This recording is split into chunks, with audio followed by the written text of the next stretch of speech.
Netcasts you love. From people you trust. This is Twit. Bandwidth for the Tech Guy is provided by Cachefly. CACHEFLY.com. Hi, this is Leo Laporte, and this is my Tech Guy podcast. This show originally aired on the Premier Networks on Sunday, May 15th, 2016. This is episode 1288. Enjoy. The Tech Guy podcast is brought to you by Epson's new EcoTank printers. With Epson's line of Super Tank all-in-one printers, you can print thousands of documents without running out of ink. EcoTank is loaded and ready to print when you are. Visit epson.com/ecotank to find out more. And by ZipRecruiter. Are you hiring? With ZipRecruiter.com, you can post to more than 100 job sites, including social networks, all with a single click. Screen, rate, and hire the right candidates fast. Try ZipRecruiter with a free 4-day trial now at ZipRecruiter.com/techguy.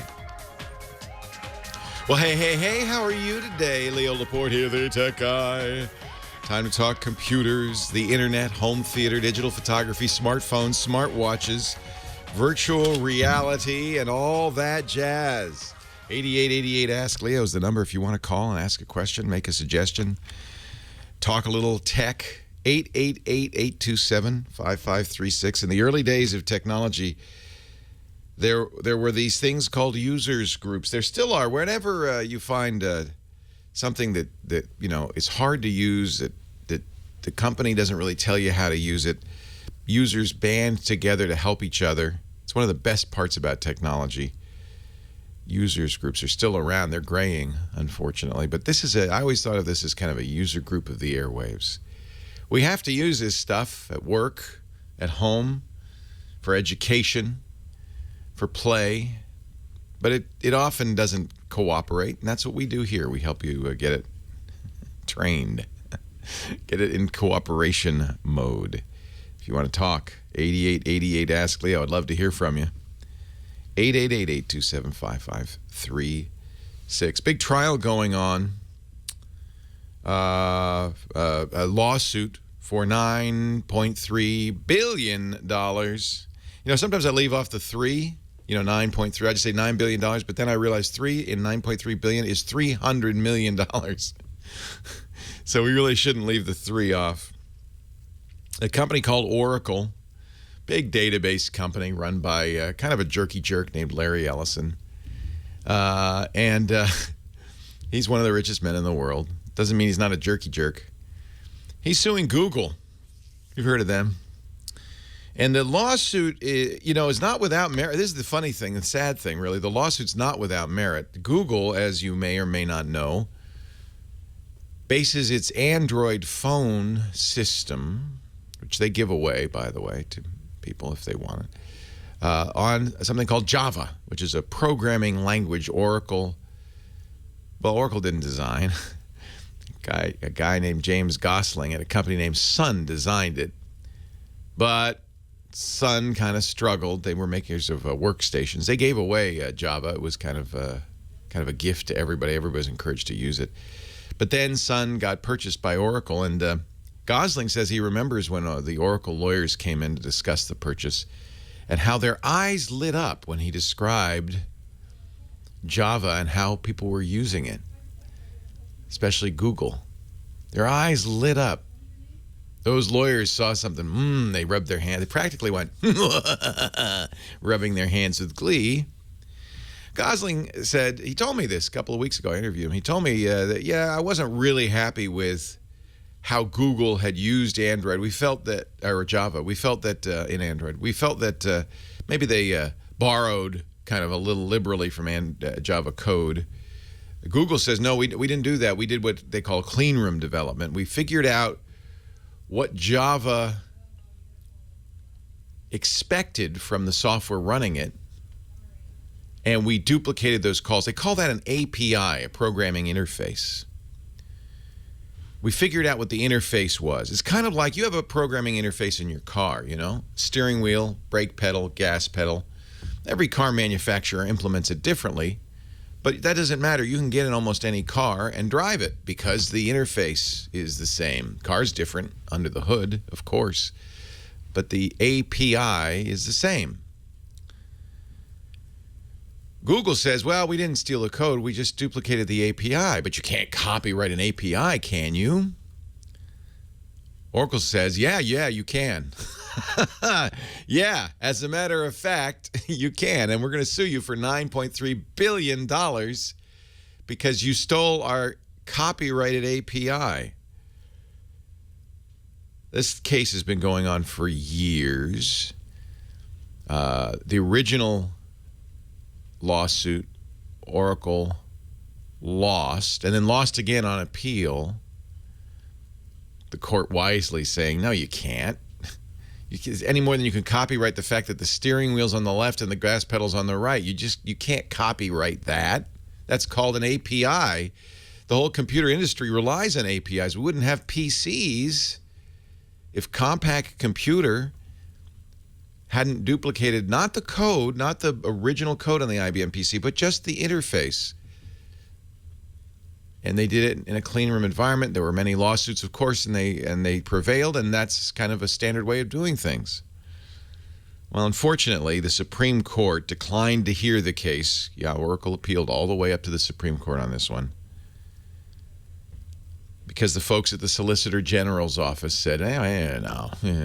I don't know what they said. They said, send it back. So it's on trial again in Silicon Valley in front of a jury of 10 people who know nothing about technology. Oracle makes sure of that. They removed in jury selection anybody who knew anything about technology. So now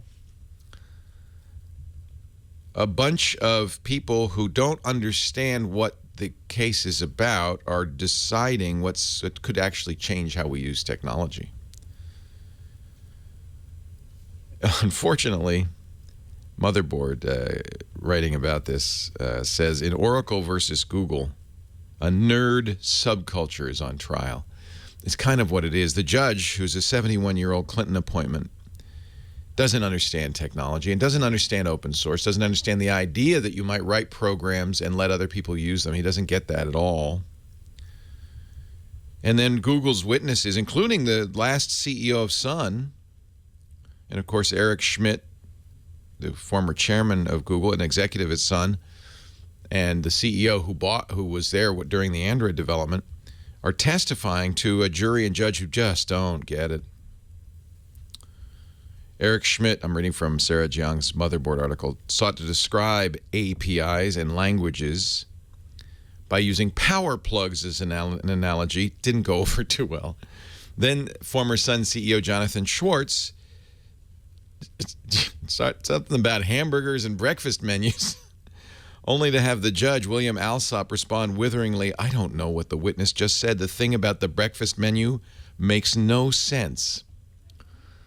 Okay, maybe it wasn't the best analogy. Maybe I think, does it make sense when I say you know the API is like how a car works? It's not the same car. Everybody can drive a car though, because we all know where the gas pedal and the brake pedal is. If you were to switch that, or Ford or General Motors or Toyota should say, hey, you can't use that layout.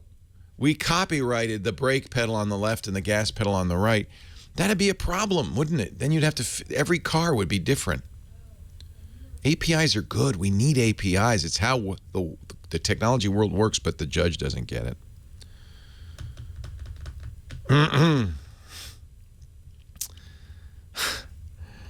Jonathan Schwartz was asked by the judge to explain GNU in 30 seconds. Now, I couldn't explain GNU in 30 seconds. GNU is the operating system created by the Free Software Foundation. The idea being Unix, which was the great operating system, was unfortunately owned by first AT&T and then University of California's at Berkeley. The Richard Stallman and the Free Software Foundation said, let's rewrite all of this Unix stuff and give it away, make it open, let everybody have the source code. That's what GNU was created to do. Judge said, explain GNU in 30 seconds. Because I don't understand how a very smart man could believe that software should be free. So Jonathan Schwartz starts going on with a speech we've heard before. Free, not as in free beer, but free as in freedom.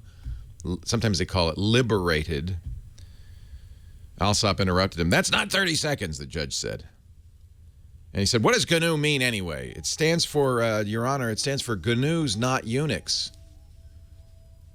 The G part stands for GNU? Yes. That doesn't make any sense. Oh, I fear for the state of the technology industry. Leo Laporte, the tech guy. That doesn't make it. I don't get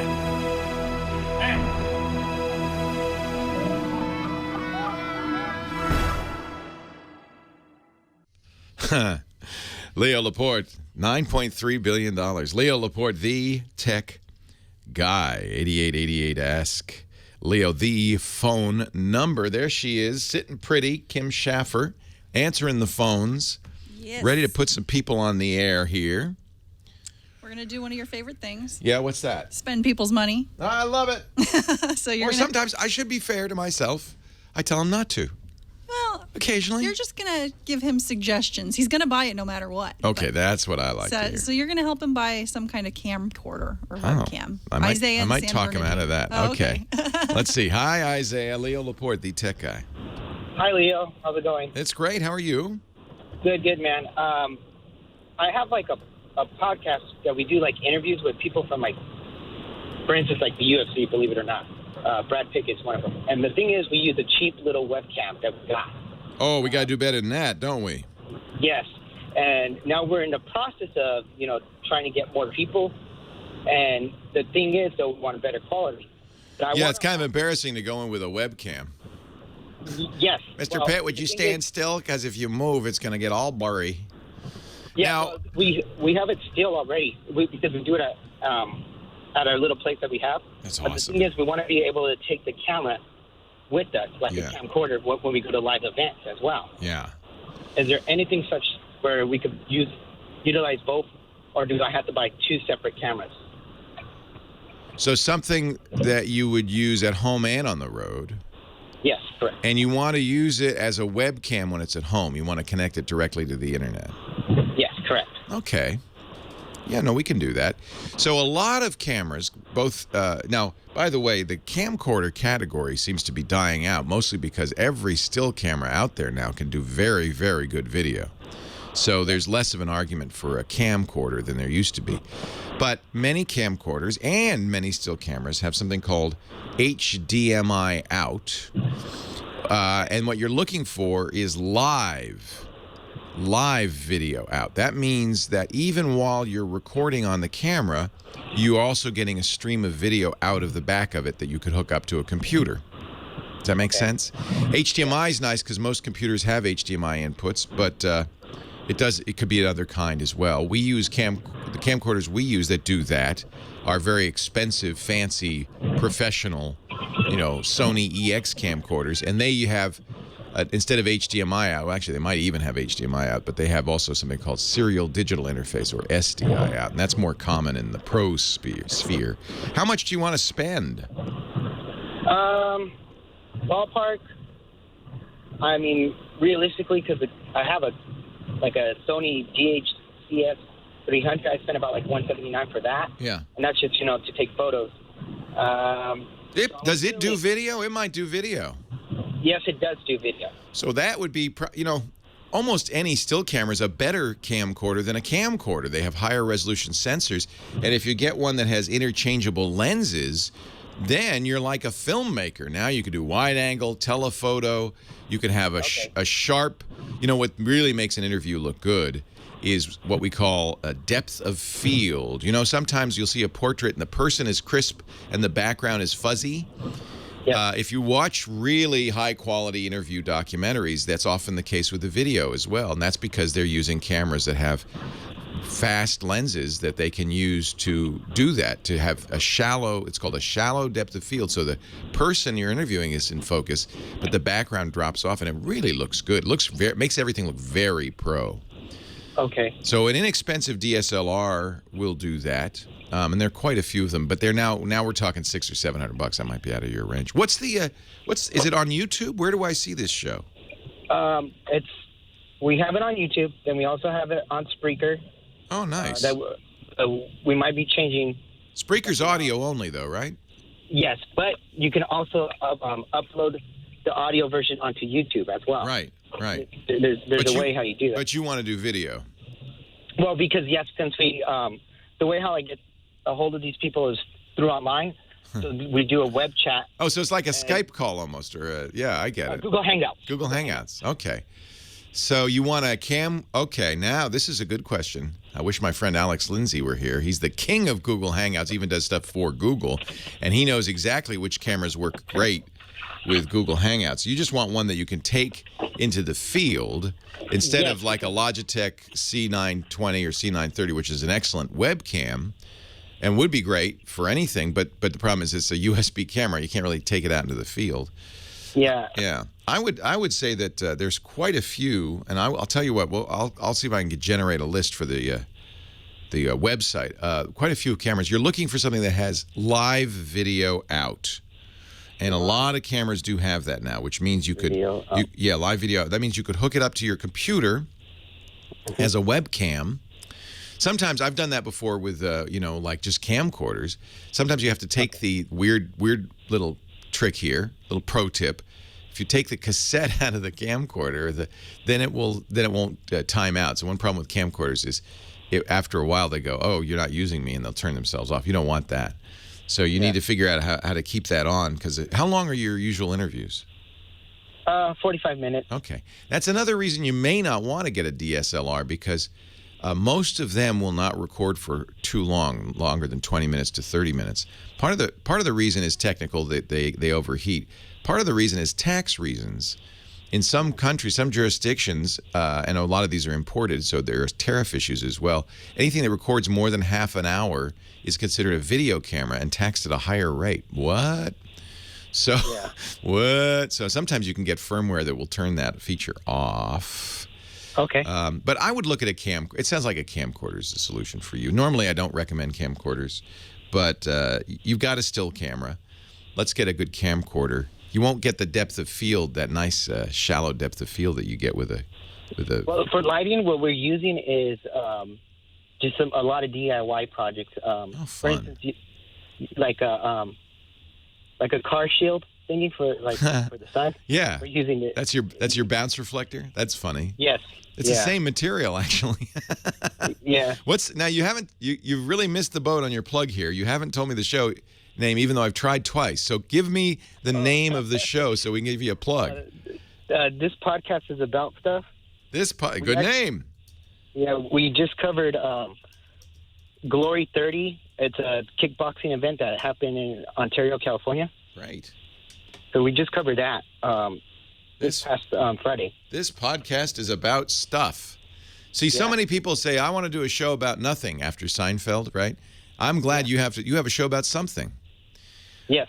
So it's about, stuff. Different kinds of things. Yeah, stuff. Stuff. I like it.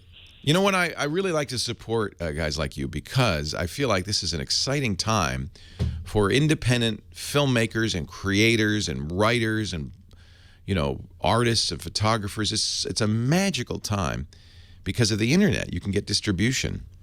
So you discovered, if I put it up on YouTube or Spreaker, which is a great solution, gives you kind of a free podcast. Everybody can hear it. Now all you have to do is get the word out. I think a camcorder. I'll give you a couple of names in a bit. Leo Laporte, the tech guy.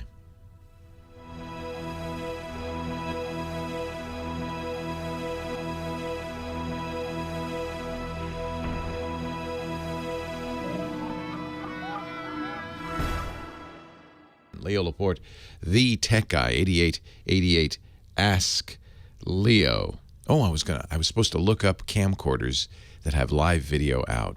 There's a great site where you can get this information. I think they're still around. Let's see, because as I said, camcorders are kind of dying out. It's called Camcorder Info. Yeah, I think they got acquired. Camcorderinfo.com. Well, maybe they're still there. It looks like they're owned by reviewed.com now. They used to have a selector, and it looks like that's gone. Too bad. where you would select features that you wanted, and one of them would be live video, and you could say, just show me all the camcorders with live video. Let's see if we can Google that.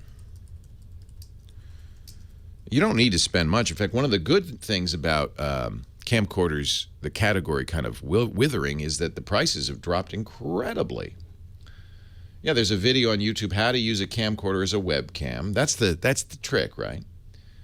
And you're going to need maybe some additional hardware, so probably watch that video. And then there are a number of camcorders, if you do that Google search, that will do live video out. 8888 Ask Leo, that's the phone number. If you want to talk high tech, Don in Rancho Cucamonga's next. Hi, Don. Hey, Leo, how are you? I'm well. How are you? I'm doing okay, thank you. Hey, I'm one of the folks that got caught up in the Verizon Frontier. Oh, I'm so sorry. We were talking to somebody last week about this. Verizon sold their Fios business to another cable company called Frontier. And it's been a nightmare. Oy. So my speed has gone from a Fios connection, which I had the faster speed, to almost a snail's pace. And I just want to find out what I can do, if you have any suggestions. Well, okay, so this is the problem we have in this country, and it's one of the reasons that, despite kind of inventing the internet, we have we're well down the list of best quality internet for the lowest price. Well down that list. I think 27th comes to mind. And the reason is that the FCC granted a duopoly, in effect, for internet access to your local cable company and your local phone company. And for most people in the United States, the vast majority, that's your choice. You get it from your cable company or your phone company. So now Fios was Verizon was your phone company, am I right? Correct. And is Frontier now your phone company? Yes, they're my phone, my internet, and my TV. Yeah. So I would guess they're what they call the CLEC, or they're the incumbent carrier, the company that has the monopoly in your region. That doesn't mean you can't go to the cable company now, and I think Time Warner is a cable company in your area. Is that right? It is. Yeah. Yes, sir. So that's what I told our last caller, was who's also in your area, is that, well, I would find out how people like Time Warner. It can be a very good company. Of course, they do cable TV. That's their big business. But they were one of the first to jump on cable modems and cable internet with their Roadrunner service. And the thing about cable internet is it just depends on your area, how well it's implemented in your area. So it would be worth asking friends and neighbors in your area, how do you like your Time Warner? Okay. As for phone service, you could just keep Frontier. Are they terrible for phone service? We don't use the phone at all. Yeah, who does, right?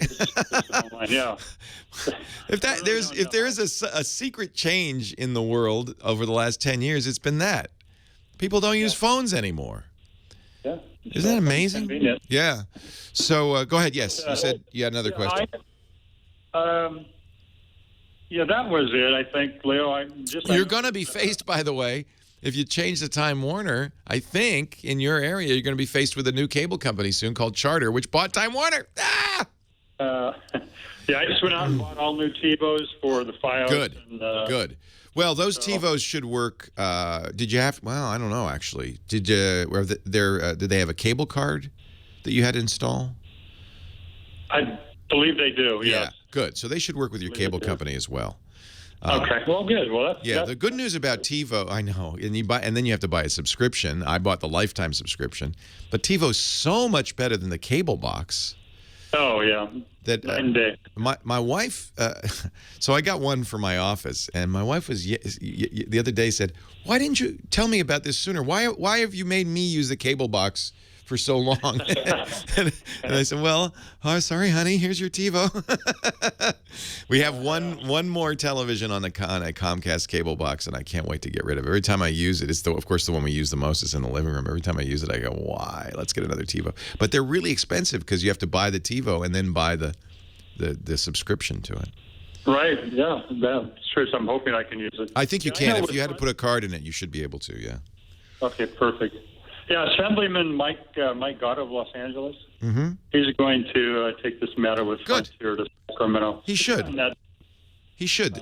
Frontier knows there's a problem. They say, oh, no, we're going to fix it. We're going to get better.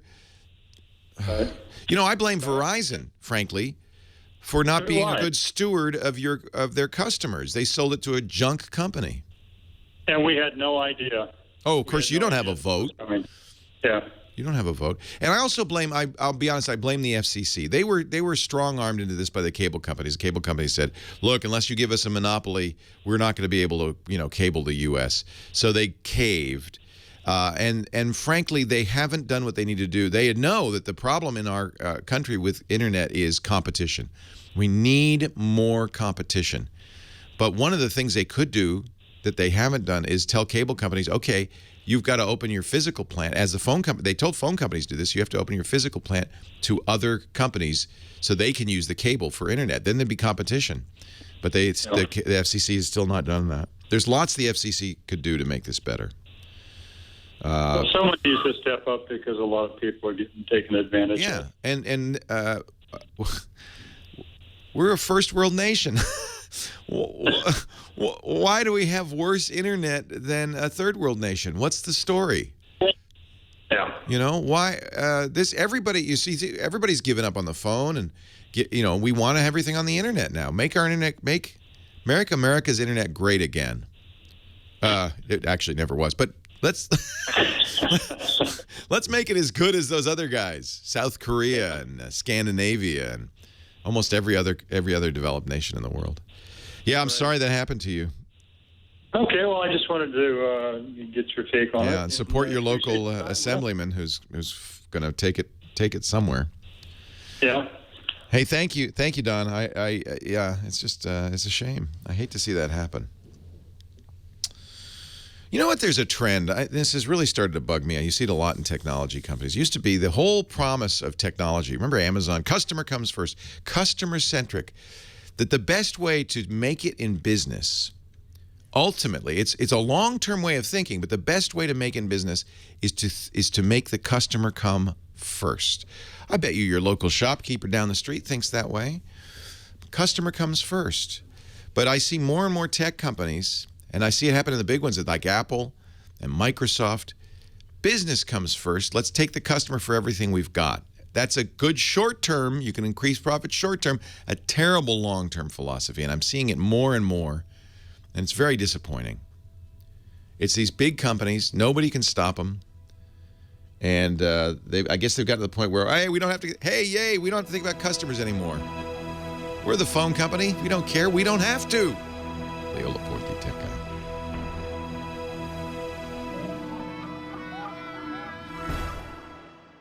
Leo Laporte, the tech guy, 8888 Ask Leo. Thanks again to Nathan Staten, our musical director, got us dancing all around the studio today. Back to the phones, and Dave is in Columbus, Ohio. Hi, Dave. Leo. Hey. I'm getting excited for next week, Google I/O. How about yourself? Yeah, Wednesday we all go to Mountain View to see what Google's up to. What do you think? What are you looking for? So I think the VR stuff's pretty cool. I have a cardboard. I've played around with it a little bit. I was kind of looking. It's been a few years. You haven't heard too much about Google Glass. I was wondering if you have heard much about that project or anything possibilities on that. Yeah. So Glass, the idea of Glass was it wasn't really virtual reality or even augmented reality. It was, frankly, just a pair of glasses with a monitor over your right eyebrow that you could look up at, and then it had a camera on it. And I think that's what kind of killed it. Two things killed it. One, you looked like a dork, and two, you had a camera on. And people were kind of offended by the idea that you could at any time snap pictures of them surreptitiously, although it wasn't really. Red light would come on. So a lot of people assumed you were recording all the time. Yeah, exactly. But Google kind of backed off a little bit. It's still around. They see it, I think, as a business product. And in fact, there are lots of uses. Imagine you're a warehouse worker and we need a map to get to a part of the warehouse. You could have it on your glass and you could follow it. Surgeons and other doctors used it, although I'm not sure I'd want a doctor reading a manual while they're operating on me. That might be a little... Mechanics. I mean, you could think of a lot of uses for it. So Google's made it a kind of a business division. I don't think there's a lot of effort into it. The problem with Google is it has ADD. It's attention deficit disorder. It has lots of irons in the fire, but it loses interest fast.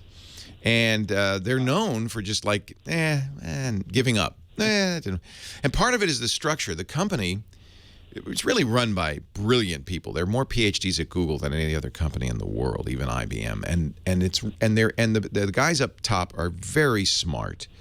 And they realize the big problem with a company like Google is it gets big and hidebound, and they really decided they wanted to keep it like a startup and innovative. And one of the ways they do that is they let engineers work on any project they want. Imagine a company where everybody in the company could work at any part of the company they wanted to. Keeps engineers happy, and that's, of course, the lifeblood of Google. But it means that there's a lot of people excited about something, start it up, and then it's running, and they lose interest, and they wander off to another project, and there's no grunts. There's nobody to just kind of keep that thing running. You know, there are a few things. Yeah. Gmail, I'm sure, you know, they've got lots of people working on it because it's valuable. But a lot of things, the people just lose interest, and the thing withers and dies. And I think that's kind of what happened to Google Glass. But I also believe that the energies and the things they learned from that will go into Google VR and maybe even more importantly to me, augmented reality. You know what the difference is? What's the difference on that? So you have your Cardboard, which is like a ViewMaster, and the nice thing about Cardboard, you put your phone in there, the phone knows how it's oriented in space. So as you look around, whatever, you look to the left while you're holding up the visor, your camera goes to the left. Look to the right, camera goes to the right. So you can watch 360-degree immersive movies. You can also be in live events. I watched one of the Republican debates in Google Glass. That was wild because, you don't have to just look at the person who's talking. You can look at the reaction, Ben Carson's reaction when Jeb Bush said something. They even had a camera where as people were coming on stage, and that was kind of fun to watch, to see as people like adjusted their ties and got their game face on, was telling. I love that. Neat. Yeah. That'd be neat for a football game. Yeah. In fact, I think we'll see a lot of immersive sports. But so that's virtual reality, where they kind of you're in a space that you're outside of where you really are. You're somewhere else and you can't see what's going on. That's how the Oculus Rift works. That's how the Vive works. Augmented reality is, I think, potentially even more powerful, and I think this is what Google's working on. They have a big stake in a company called Magic Leap that is an augmented reality company. You may have seen news about Microsoft's augmented reality visor, the HoloLens. So the idea is you can see the world around you, but superimposed upon it are images. So you might look at there are a couple of uses for this. You could play Minecraft. HoloLens, you have Minecraft, and what you're building is sitting on the table in front of you. You still see the table, still see the room, but you also see an imaginary construction in front of you.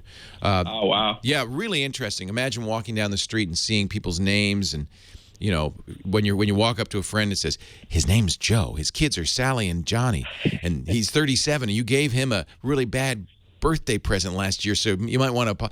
That would be really handy, and nobody'd know you're seeing it. That's kind of what people thought Glass was going to be, partly because Google made movies that made it look like that, but it wasn't. I think that's going to be more interesting. I would like to see what I don't know if they'll announce anything on Wednesday, but I think they'll talk a lot about that. Yeah, I enjoyed back in 2012. I don't know if you saw when they did the skydiving event with the Google Glass. Wasn't that wild? That was wild. Yes. I love that. So I'm always looking forward to their Google I/O. What they're gonna. It's fun. What they're gonna do. So it's ostensibly a developers conference, and developers go to it. But Google always this is their one chance every year to announce stuff, and so they always have lots of interesting things to say. What'll be interesting is if they talk about. Remember, they've split out now. Alphabet is the head company. Google is one company, but for instance, the Nest and the home automation stuff is a separate company. This is a Google event. I don't know if they'll talk about Nest. Yeah. I don't know if they'll talk about home automation. I don't know. We'll have to see. This is the first Google I/O since that. We might see an Echo competitor though. That's what I've heard. They're the codename Chirp, and I'd love to see that. Amazon's Echo is, for anybody who owns it, raves about it. And every once in a while, a product comes along. Do you have one? Yeah, I've got one sitting behind me here. Every once in a while, a product comes along. I think of the TiVo as one of the times that happened, where not many people own it, But those who do rave about it. They proselytize. They tell everybody they can find. They buttonhole people. Say, you got to try this Echo. Echo makes your whole... Oh, I'm sorry. I wasn't talking to you, Echo. Echo makes your whole room listening and responsive to you. And you can say things like, you know, add an appointment. I'm going to the dentist tomorrow at 3. Make sure you put that on my calendar. You can ask it, you know, how much fuel is in my gas tank and in my car. You can have it turn lights on and off. I use it in kind of some simple ways. I have it read my Audible book because I have an Audible subscription. That's an Amazon company. To me, I can ask it for music. I use it in the kitchen for timer. It's a great time. You have multiple timers. Oh yeah, I use it for cooking all the time. It's I've great got for cooking. To a Wi-Fi outlet, Wemo outlet, and oh yeah, see, so you're using it for home automation. So I would love to see Google do something with that, and that's the rumor. I think we'll also learn more about the next generation of Android. We've already seen it, so it won't be as big a reveal as it has been in the past. The other thing I'm very interested in, and I think if you've listened to the show, you know I'm kind of high on the Chrome OS and these Chromebooks. I think they're really great for schools, for people who don't want the complexity of a general purpose computer, but just want to be on the internet, get email, do simple stuff, do their photos. It's a great solution, inexpensive and very secure. I would like to see what they're doing with that, and I bet you we're going to see at least one announcement about Chrome OS. There's been a rumor that they want to put the Android store on Chrome OS so you could get any Android app on your Chromebook. That would be interesting to see if what developers will have to do to get their apps to, if that is the case, to be compatible with. If there is anything they would have to do to make them compatible. You know, they already do it a little bit, and I think that you won't have to do anything, which means there would be, awesome. Instantly on this operating system more than 1 million applications available. That's huge. Yeah, But, so that I'll be watching for. Leo. Good questions. Thanks for calling. Yeah, I'll be following you guys on on Wednesday, so look forward to hearing. We do our little thing every when there's these big keynote announcements. We sit and we kind of run it, and I have my journalists with me, and we'll comment on it and give you some context as you're watching it. So that's 10 a.m. Pacific, 1 p.m. Eastern time this coming Wednesday, and it will be on. You can watch it on the internet at twit.tv/live. So I'll look for you. Okay, Dave? Looking forward to it. All right, thanks. Leo. Hey, good questions. I'm very interested to hear what Google's up to. Will they say anything about Android Wear, their watch platform? They've been dead silent. That's an example of something where I feel like Google's attention has wandered. There hasn't been a new Android Wear watch in some time. Is it because sales are weak? Is it because they don't have faith in the platform? Sales are going to be weak until you make it do a lot. Apple's watch doesn't do a lot. It's sold very well because it's Apple. But I don't think Apple's turned their gaze away from it. Google, unfortunately, can kind of sometimes do that. 8888 Ask Leo is my number. We'll take lots more calls, 2 more hours in the show. And don't forget, we have a website where everything goes. I'll put some links for camcorders up there. It's techguylabs.com, and it's free. Leo Laporte, the Tech Guy.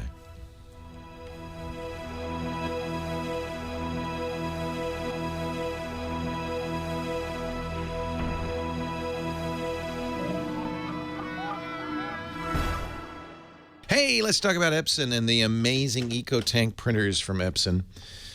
We got the ET4550 at home. Didn't know that it was or is going to be the CES Innovation Award winner for 2016. Nice job, Epson. I'm just, I'm an Epson fan. I've had every Epson printer since the day Epson started making computer printers with the MX80 and the FX80. So naturally, when the Epson Precision Core printers came out, first thing I did was pick up a Precision Core all-in-one printer for my home office. Love it. And then, these new EcoTank printers came out, and man, I said, oh man, this is great. Lisa bought one for her home office.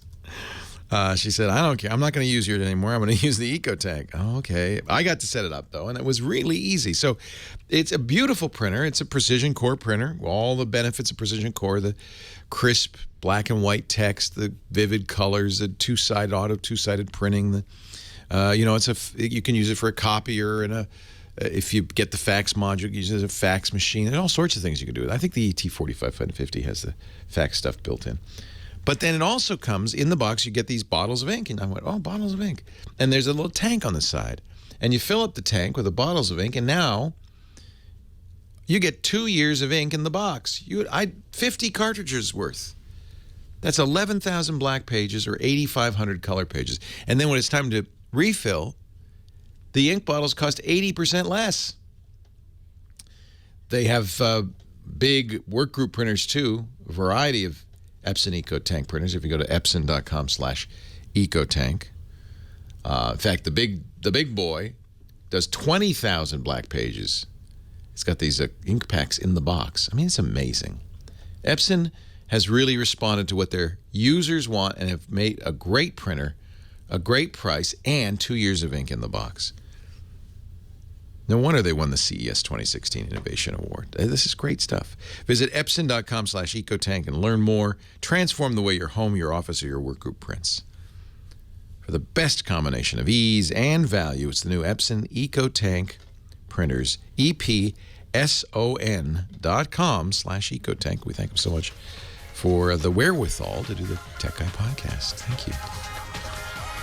Well, hey, how are you today? Leo Laporte here, the Tech Guy. Time to talk about computers and the internet and home theater and digital photography, smartphones, smart watches, all that jazz. 8888. Ask Leo is the number. 888-827-5536. Toll free from anywhere in the U.S. or Canada. We have a great website. There is no sign-up involved. No, it's free. No roadblocks. It's at techguylabs.com. You want to keep track of that because that's where we put everything, links and so forth, to stuff we talk about. And you can put your answers to other questions, which is cool. Like if you hear somebody ask something and I say something you disagree with or you have a better answer, just go to the website. Put your answer in the comments there. techguylabs.com. Bernie in Colorado. Hi, Bernie. Leo Laporte, the Tech Guy. Hi, Leo. I love your show. Thank you. I watch a bunch of them on your network. Thank you. Yeah. Anyway, a week ago on Saturday in the third hour, you had someone call in concerning losing hard drives or disappearing hard drives on his Asus motherboard. Yes. And he had Windows 10, and I think he had an M.2 Samsung drive and so forth. Anyway, I'm having a similar problem. Uh-oh. And so I tried, and you said you had that sort of problem on the computer that you built. Yes. And you found the answer in a Newegg forum. Yeah. I looked, I couldn't find it. Oh, I'll put a link in the show notes. So it's so this was a very specific issue, which was that if you use an M.2 SSD as your boot disk, I put Windows on that because it's fast. I put the apps on that because they're fast. But then you decide to have the SATA chain have some data disks. In my case, in a RAID configuration. The RAID doesn't play nice with the M.2. So there's a specific order you have to set all this stuff up that requires going into the setup. You know, that when you first boot, we used to call it BIOS setup. It's not BIOS anymore, but the BIOS setup. You have to do this thing, then reboot the machine, then do this thing, then reboot the machine, and then finally it'll all set up, which was crazy, and I would never have found it. I'll find the link and I'll put it in the show notes for you, or I'll put it in the chat room and they'll put it in the show notes. But I can't go through the steps because it took me half an hour and it's complicated. So you want to get it right. Is that what you're trying to do, though? That's a very specific application? Yeah. Basically, I've got a similar problem on an Asus motherboard. And, yeah, if somehow you could just put in the show notes, I'd be really happy. I will be glad to. Okay. Yeah, it was, you know, you might be able to find it quickly if I tell you it was in the Newegg, the comments on the Newegg page for that motherboard. Okay. I tried looking for it there. I couldn't find it. Oh, okay. I'm not sure if that was. It might not. You may not have exactly the same motherboard. Yeah. Yeah. All right. So I will find that. I probably put a link somewhere on my own, in my own notes, so I'd remember next time I have to set that machine up. Yeah. Yeah. It's a little weird, and I think that Asus BIOS is a little bit overcomplicated, to be honest with you. The setup. Yeah. I'll find that for you, and I'll put it in the show notes. I'm sorry that you're having that trouble. It will work. Oh, great. Now, I had another problem, by the way, which yeah? I will cop to, which was I thought the M.2, these drives don't look like drives. They look like memory sticks. They're little daughter boards. And I thought I had it well inserted, and I was able to screw it down, but in fact, it wasn't fully inserted, so I never did see it. And I didn't want to tear the whole thing back down again, but I did. I had to take out a couple of cards to get to it, reseated it, made sure it was really in there this time, and then screwed it down, and it worked. So the second problem I had, which was unrelated to the first, was that the M2 wasn't fully mounted. I still had that second problem, and then I had to go through the steps after I got it mounted properly. So do check and make sure it's in there. It's nice, though. I have to say, M.2 is a very good specification for PCs now. I'm even seeing some laptops come with their solid-state drives. It's a faster connection than PCI Express, it's kind of it's a version of PCI Express, and it's faster than SATA, and it really takes advantage of all the bandwidth that those SSDs are capable of, which means it's a very fast solution. Yeah. So you'll enjoy it. You're building your own PC. Why? I build it for other people also. Oh, nice. I do some video editing and slideshows and so forth. Great. Yeah. Great. So, anyway, I appreciate if you can put it in the show notes. I will be glad to. Great. Thanks a lot. All right. Take care. Yeah. Bye. Bye. 8888 Ask Leo. Yeah, I have to. It'd be good to get in the habit of, as I do these things, get a notebook and write it down.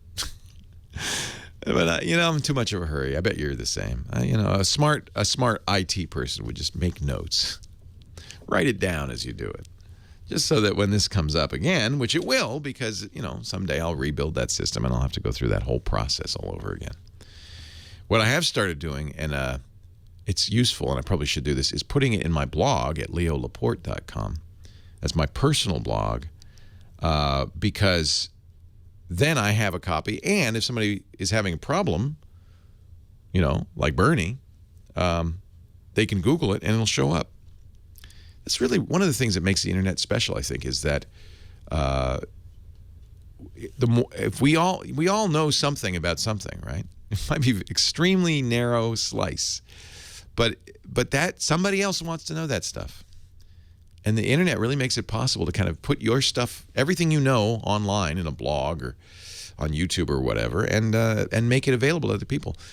My son, who's 21, he's in college, he's going to be a senior in the fall, is learning to cook. I'm so happy. I tried the whole time I'm raising him. Say, come on, let me show you grandma's spaghetti sauce. This will be great. The girls will love this. Never showed a lot of interest. But guess how he's learning to cook? YouTube. In fact, his generation, that's how they're learning to do everything. Pretty soon they won't even go to college. They'll just say, oh, yeah, I studied on YouTube. He made me dinner. First time he's ever made me dinner. Well, that was cool.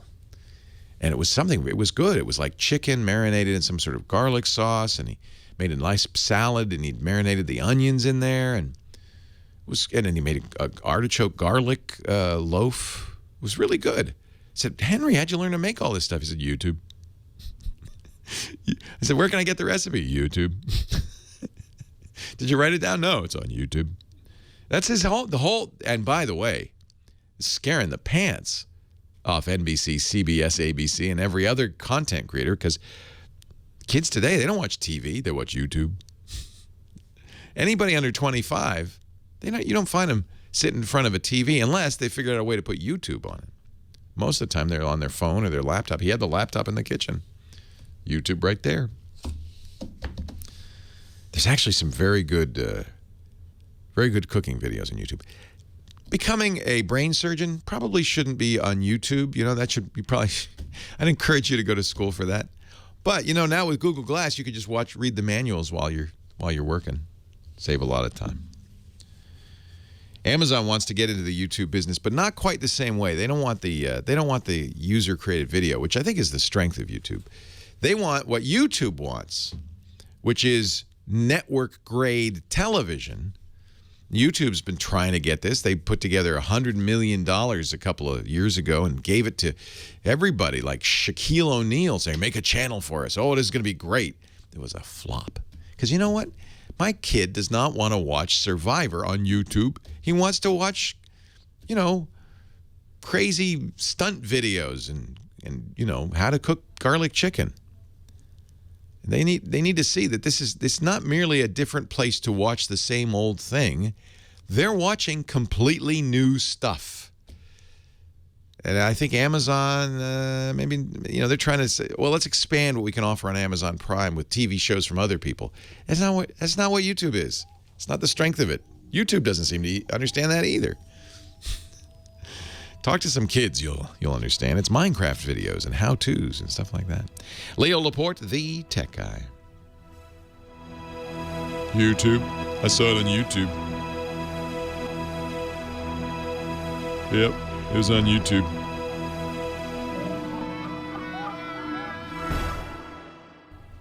Leo Laporte, the tech guy. I found the...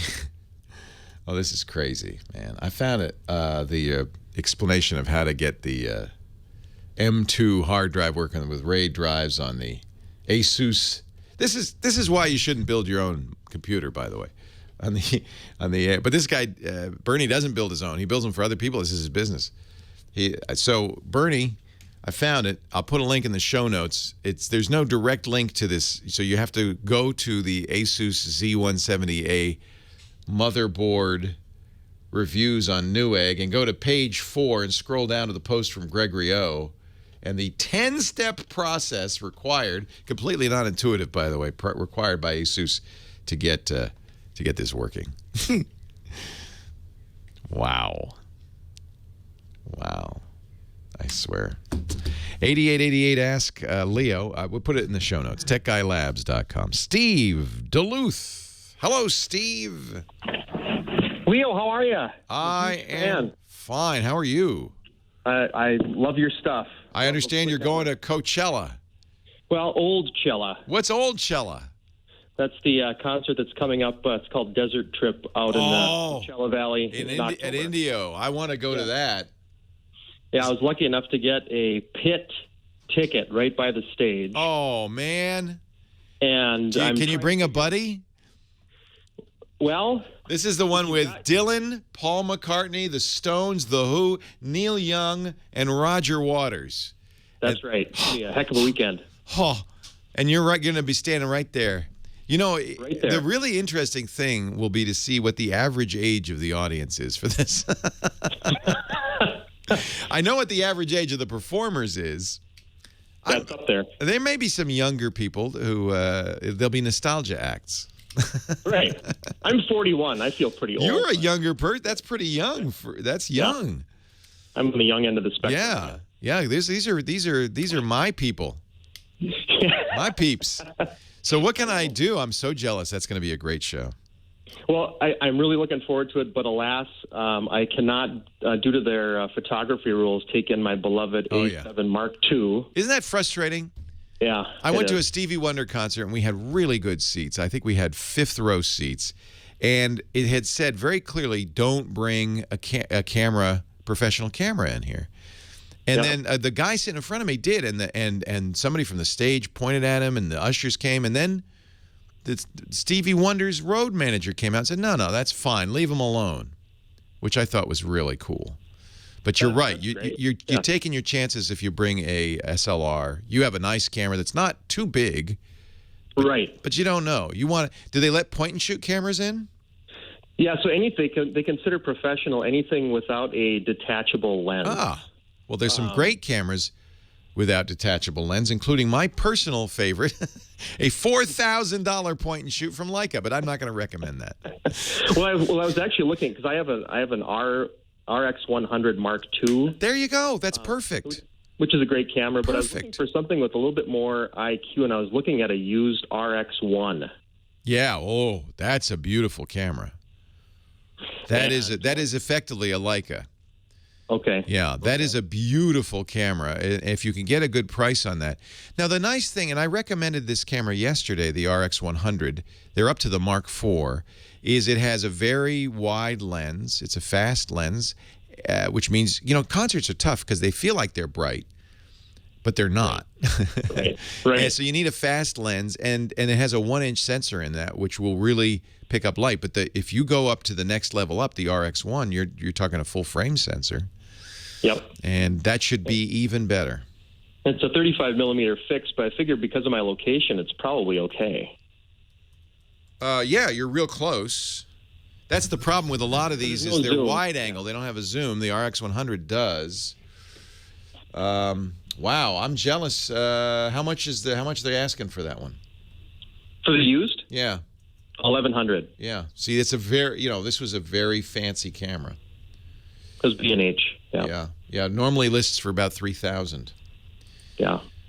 Is it an RX1R or the new RX1? Must be the R. No, it's the original one. Yeah. That's why somebody sold it to get the new one. Okay. Yeah. Yep. Do you think it would be valuable to bring that one, or do you think I should look at something like a X100T from Fuji, which just got a little bit of a? The problem is no zoom, so it's a 35. Yeah. It's a 35 millimeter, as you said, which is not super wide, but it's not gonna. You're going to look a little more distant from the stage than you are. But however, here's the key on this: it is 24 megapixels, right? It's a very high megapixel, and that means sometimes people, crop. Sometimes people think, oh, the number of megapixels is just the quality of the image, but there is one additional benefit: is you can zoom in effect by taking a picture and then cropping it down. If you crop it in half, it looks like you've zoomed, and it's still 12 megapixels. Sure. So I think with 24, you probably can. Okay.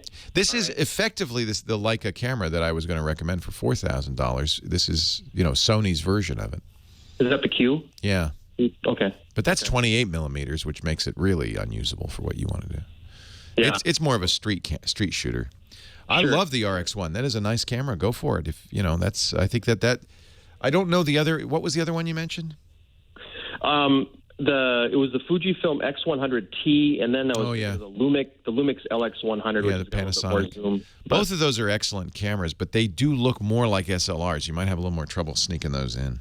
Okay. Yeah, I'm looking for more IQ, so I think I'm going to go with the Sony. Yeah, I like the Sony. And Atort, who's one of our favorite photographers from Hawaii in the chat room, says one of the nice things about the RX100, you have an external mic jack.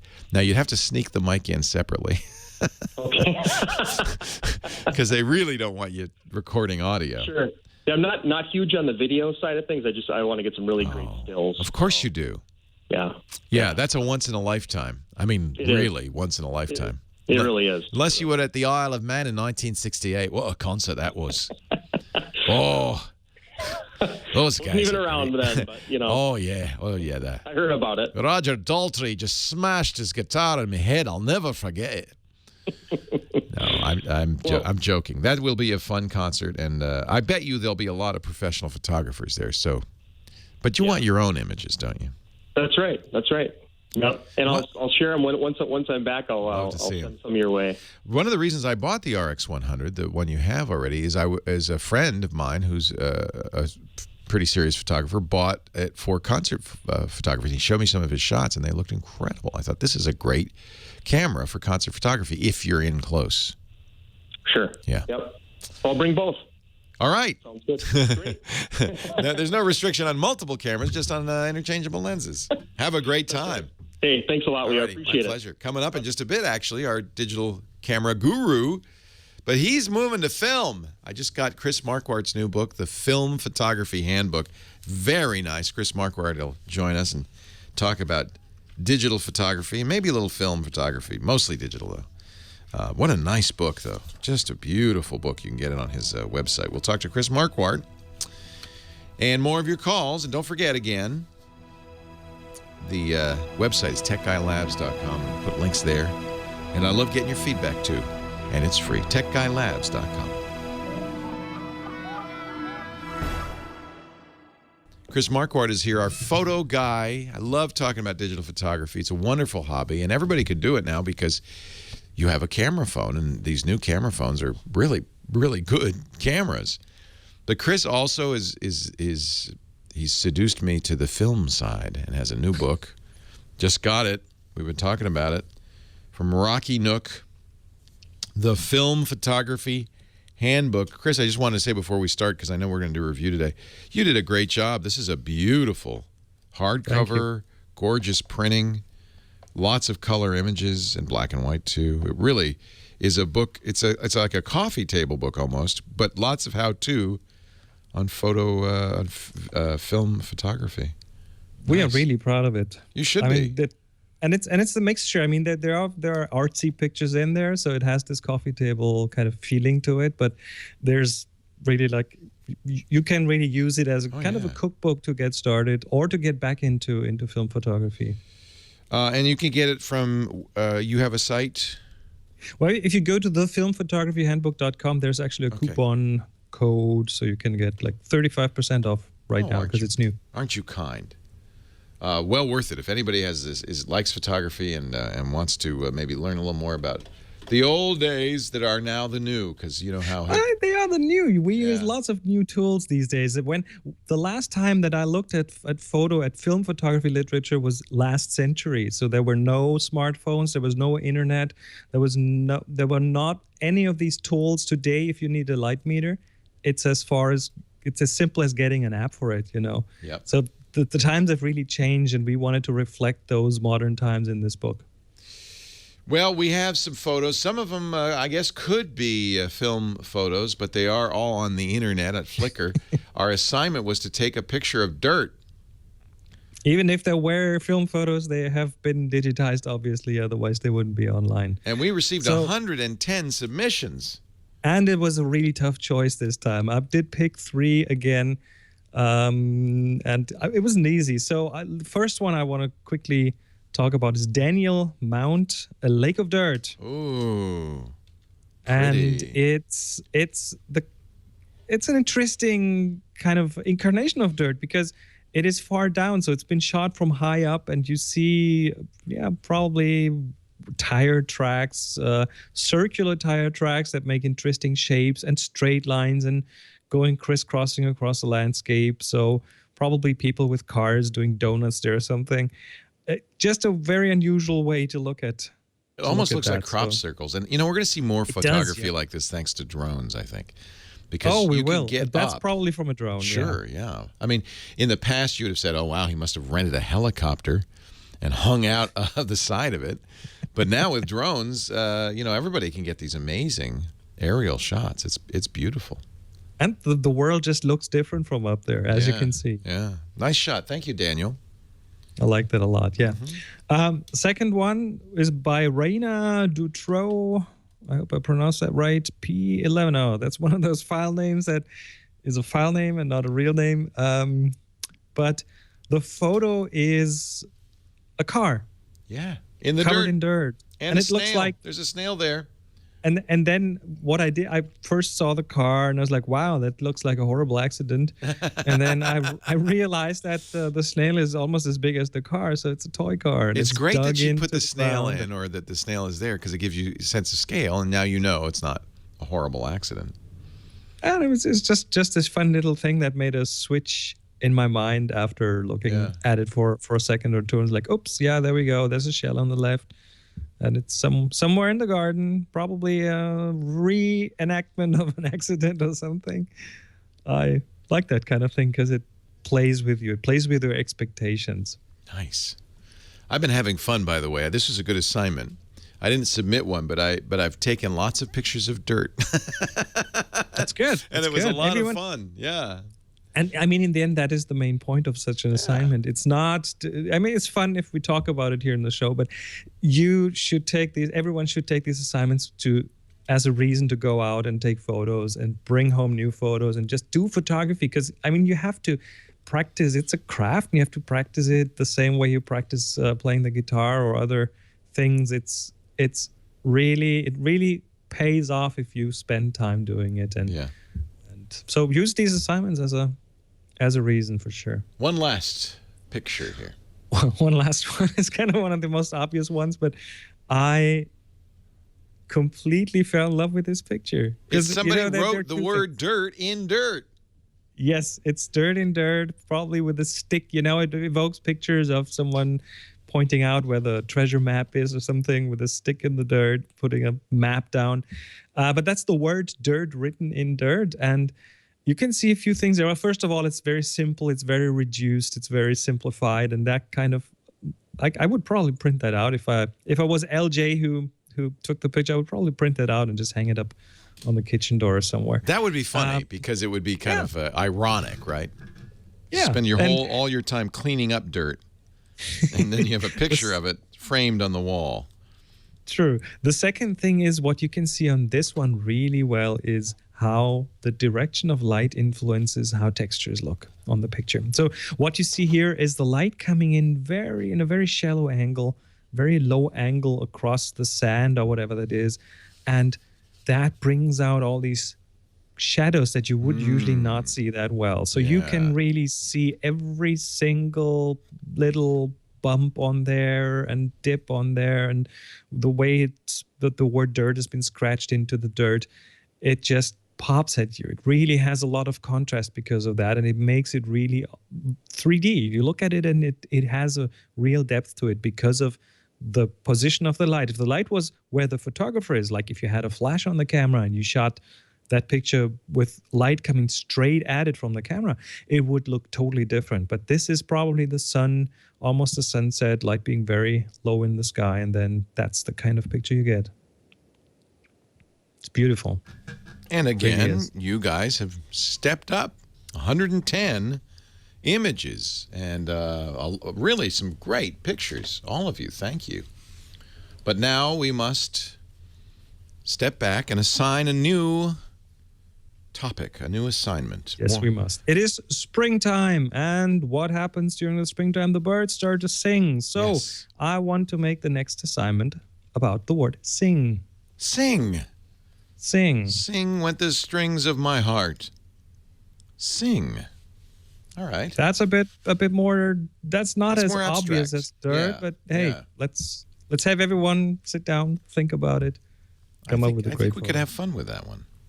I think so too. I'm looking at some of the other dirt pictures. People were, there's a cute one, some sort of animal in the dirt, footsteps in the dirt.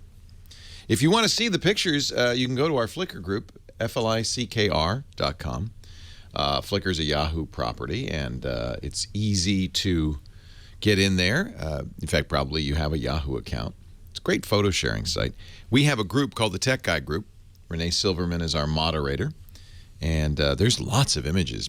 We have more than 10,000 members, thousands of images in there. And you can do a slideshow of all the ones with the dirt tag if you want, and see all the different pictures people took.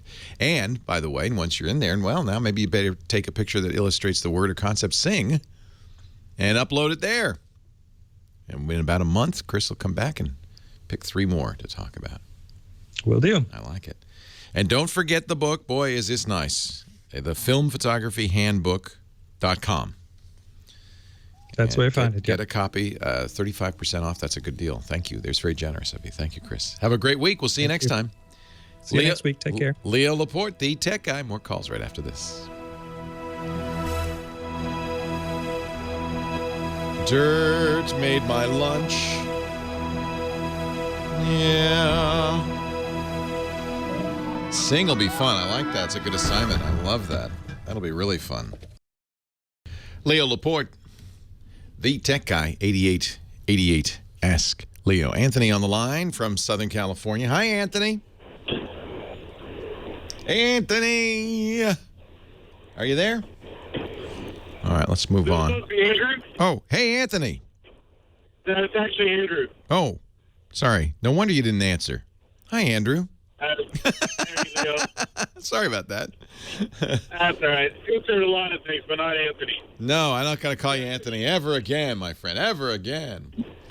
Thanks for taking my call. Sure. Real quick, I'm looking for a dash camera, something that has a camera facing forward and then a camera interior to the cabin. Right. And another thing I want to try to do is I'm buying a new truck, something in the 16, 17 model year. And I'm trying to figure out how to hook that up. It just had dawned on me while I was driving into like the nav screen in the vehicle, if possible. Oh, interesting. That's an interesting little twist on that. I think that at that point you're going to have to go to an installer who will, because you'll have to feed the video into the camera. I'm surprised that actually more companies aren't putting dash cams in as, you know, factory installed equipment, because then you could do that. So I'm going to refer you, because I've given answers in the past, and one of the things I've recommended in the past, Garmin, which makes the GPSs that many people used for years, also makes a dash cam line. And one of the reasons I do like the Garmin line is because it has a nice big screen and can be used as a GPS as well as a camera, but it's aftermarket. It's not going to be on your new truck's screen. I'm going to point you to a really great site for reviews called The Wirecutter at thewirecutter.com. And they tested a lot of dash cameras. Their review came out just a couple of weeks ago. And their choice for the best dash camera was something called the Zero Edge Z-Edge Z3. Now, I don't know if it points backwards and forwards. You might have to get two of them if you want to do that. But it's at $100. That's probably doable. That's a very good price. They have some other recommendations on the website. We'll put a link to the show notes, in the show notes to the website, thewirecutter.com, and the dash cam review there. He also, the author Eric Adams also recommended the Vantrue OnDash R2 and the Spytech G1. You see, there's a bunch of these, and I'm not an expert on, because these are all companies I've never heard of. This is kind of a whole different category. I liked Garmin because I know Garmin, but I don't know these companies, Zero Edge Technology and so forth. I imagine that, you know, at some point, sooner than later perhaps, this will be an option on cars. You know, all cars now have a backup camera as an option, almost all cars. I think it'd be smart to have a backup camera and a front-facing camera, and the dash cam style camera.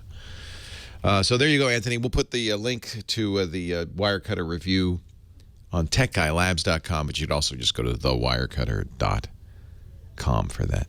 All right, now it's time for you, Jim Leo Laporte, the tech guy. Thanks for hanging on. Hi, Jim. Hello. What can I do for you? Well, I'm a photographer. I've had to make digital stuff, but I can't use Photoshop. It's incomprehensible. It is. It's got a steep learning curve. Well, it's past, Anyway, so there are apps on the phone that editing apps on the phone that I can use. What do you like on the phone? That'll give me some idea of what you're looking for. Do you use Snapseed? Yeah, I use Snapseed, and I use it. And for Instagram, has some adjusting things there. I like to adjust verticals and horizontals on buildings. You can do it with a little sliding tool. Vertical is a vertical thing you can adjust. A horizontal, you can make the line straight in 2 seconds. To do that on Photoshop, it's a week's work. Yeah. Is there anything like that I could put on the PC? Now, you just said you talked to the guy about that. I guess I'll have to go buy a Chromebook. If they're going to put those apps on the Chromebook, I can use them there. They might. In fact, they have some pretty good photo editing apps on the Chromebook. Google bought Snapseed, and the company that makes it, Nik Software. Nik made plugins for Photoshop and Lightroom, which is Photoshop's, photo baby brother. Right. You might like Lightroom. It's a little easier to use than Photoshop, but it's probably more. It sounds like more than you need. It's a power tool. A lot of pros use it. And they made plugins. Nik Software made plugins for Photoshop, and Google's just started giving those away. Because what happened is they Snapseed is free. That's a Google app for Android and iOS, and it's very good. Snapseed does probably 90% of what anybody would ever want. Certainly all the things it's a really great program. And the nice thing about mobile software is you can use a variety of programs to do a variety of things. So there's captioning software, there's collage software, there's photo adjustment software like Snapseed, and you can use them one after the other. And it really is kind of a natural workflow. And I think a lot of people are saying exactly what you're saying, which is I don't need these heavy-duty desktop apps because I like the mobile apps. They'd give me great results. Right, but I'd like to be able to do it on my computer. Yeah. So Chrome, certainly, if you use a Chrome browser, in fact, Google's Photos has much of Snapseed is in Google Photo Editing. So I don't know if you upload your... I've got the Chrome, the Google Plus, and they had a pretty decent editor, and they changed it. Yeah. Now it's crap now. So that's the only thing around. It doesn't do as much as it used to, and I think it's going it doesn't hardly does anything. I think it's going to do more. I don't think that they're done yet. I think they're going to incorporate more into it. And I also think that there are going to be other plugins. There's Aviary is another one to look at for Chrome. This is a company that made the stuff on Flickr for a long time. That I actually thought that Yahoo had bought them, but they're still a standalone. So they're an online photo editor called Aviary at aviary.com. And you can use that in your Chrome. You can also use it on your Android device. So if you like it, you could put it on your phone as well. The photo editor by Aviary is really excellent. Unfortunately, Google, this is that thing I was talking about last hour where their attention wanders. They bought Picasa, which was a very good desktop photo taking app, and they just killed it. Yeah. And it's like, come on, Google. And then, as you point out, they had excellent, really good Snapseed-like photo editing tools in Google Plus. They moved it out and they stripped it down. Yeah. And I don't understand it. I guess they thought, it's too hard for people to use. But that's the only choice then, Google. That's it? No, there's plenty of other choices for desktop. We got, if you want, there is, of course, Photoshop Elements, which is a much simpler version of Photoshop and much less expensive. It's only $80. And it's a very good desktop app, and I find it much easier. That stuff, I can't use that stuff. You just don't want it. It doesn't make any sense to me. I try to use it, and all Did you use Photoshop Elements? No, Elements is different than Photoshop. I can't even figure out how to save the picture. I know, we were a little bit spoiled, frankly, by our mobiles because these apps are much more straightforward. I would look at Photoshop Elements. It's the power of Photoshop designed to be easy to use. I'll come up with some more stuff for you in a bit. Leo Laporte, the tech guy.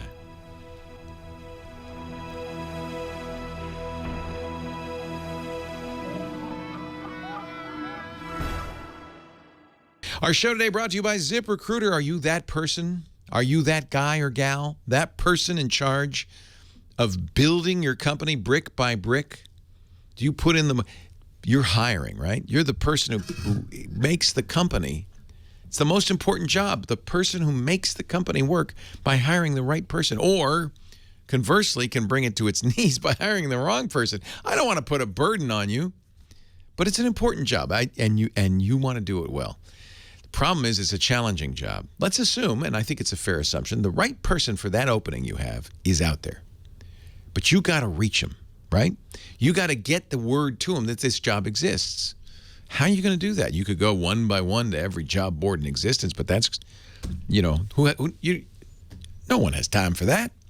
You need ZipRecruiter. ZipRecruiter will post to 100 plus job boards with a single click of the mouse, and not just job boards, but all the social networks your hearts could desire. The idea is we got to get to that person, that one person is perfect. Hire that right person. How do we do it? We do it at ZipRecruiter.com. 100 job boards at the click of the mouse, plus, Facebook and Twitter and Craigslist and all the sites you want to have that posting on. That means you have more chance to find the right person in any city, in any industry, anywhere in the country. And the best part is, within hours, you're going to start getting applications because they're also going to match it to 6 million current resumes at ZipRecruiter.com. Now, all of these applicants aren't going to come to your inbox. They're not going to call your phone. They're going to roll into the ZipRecruiter interface, which is nice because it makes it very easy to screen out ones you just, that's not the right person, to rank the rest and hire the right person fast. ZipRecruiter has now been used by 800,000 businesses, including hundreds of the Fortune 500, including Twit. And I want you to try it right now, free for 4 days at ZipRecruiter.com/techguy. We use it, and it's great. And if you have any doubt, read the customer testimonials. I'm not alone. This is a great solution. ZipRecruiter.com/techguy. 4 days free. That's plenty of time. Here's John Randall. He's an optometrist. I can't believe the responses. I had over 130 responses in just 4.5 days to our ad for an receptionist ophthalmic tech. And there were many qualified applicants. Thank you very much. You helped me find a new employee. 4.5 days. See? It's magic. Well, it's not magic. It's ZipRecruiter. ZipRecruiter.com/techguy. We thank him so much for being there and supporting the Tech Guy podcast.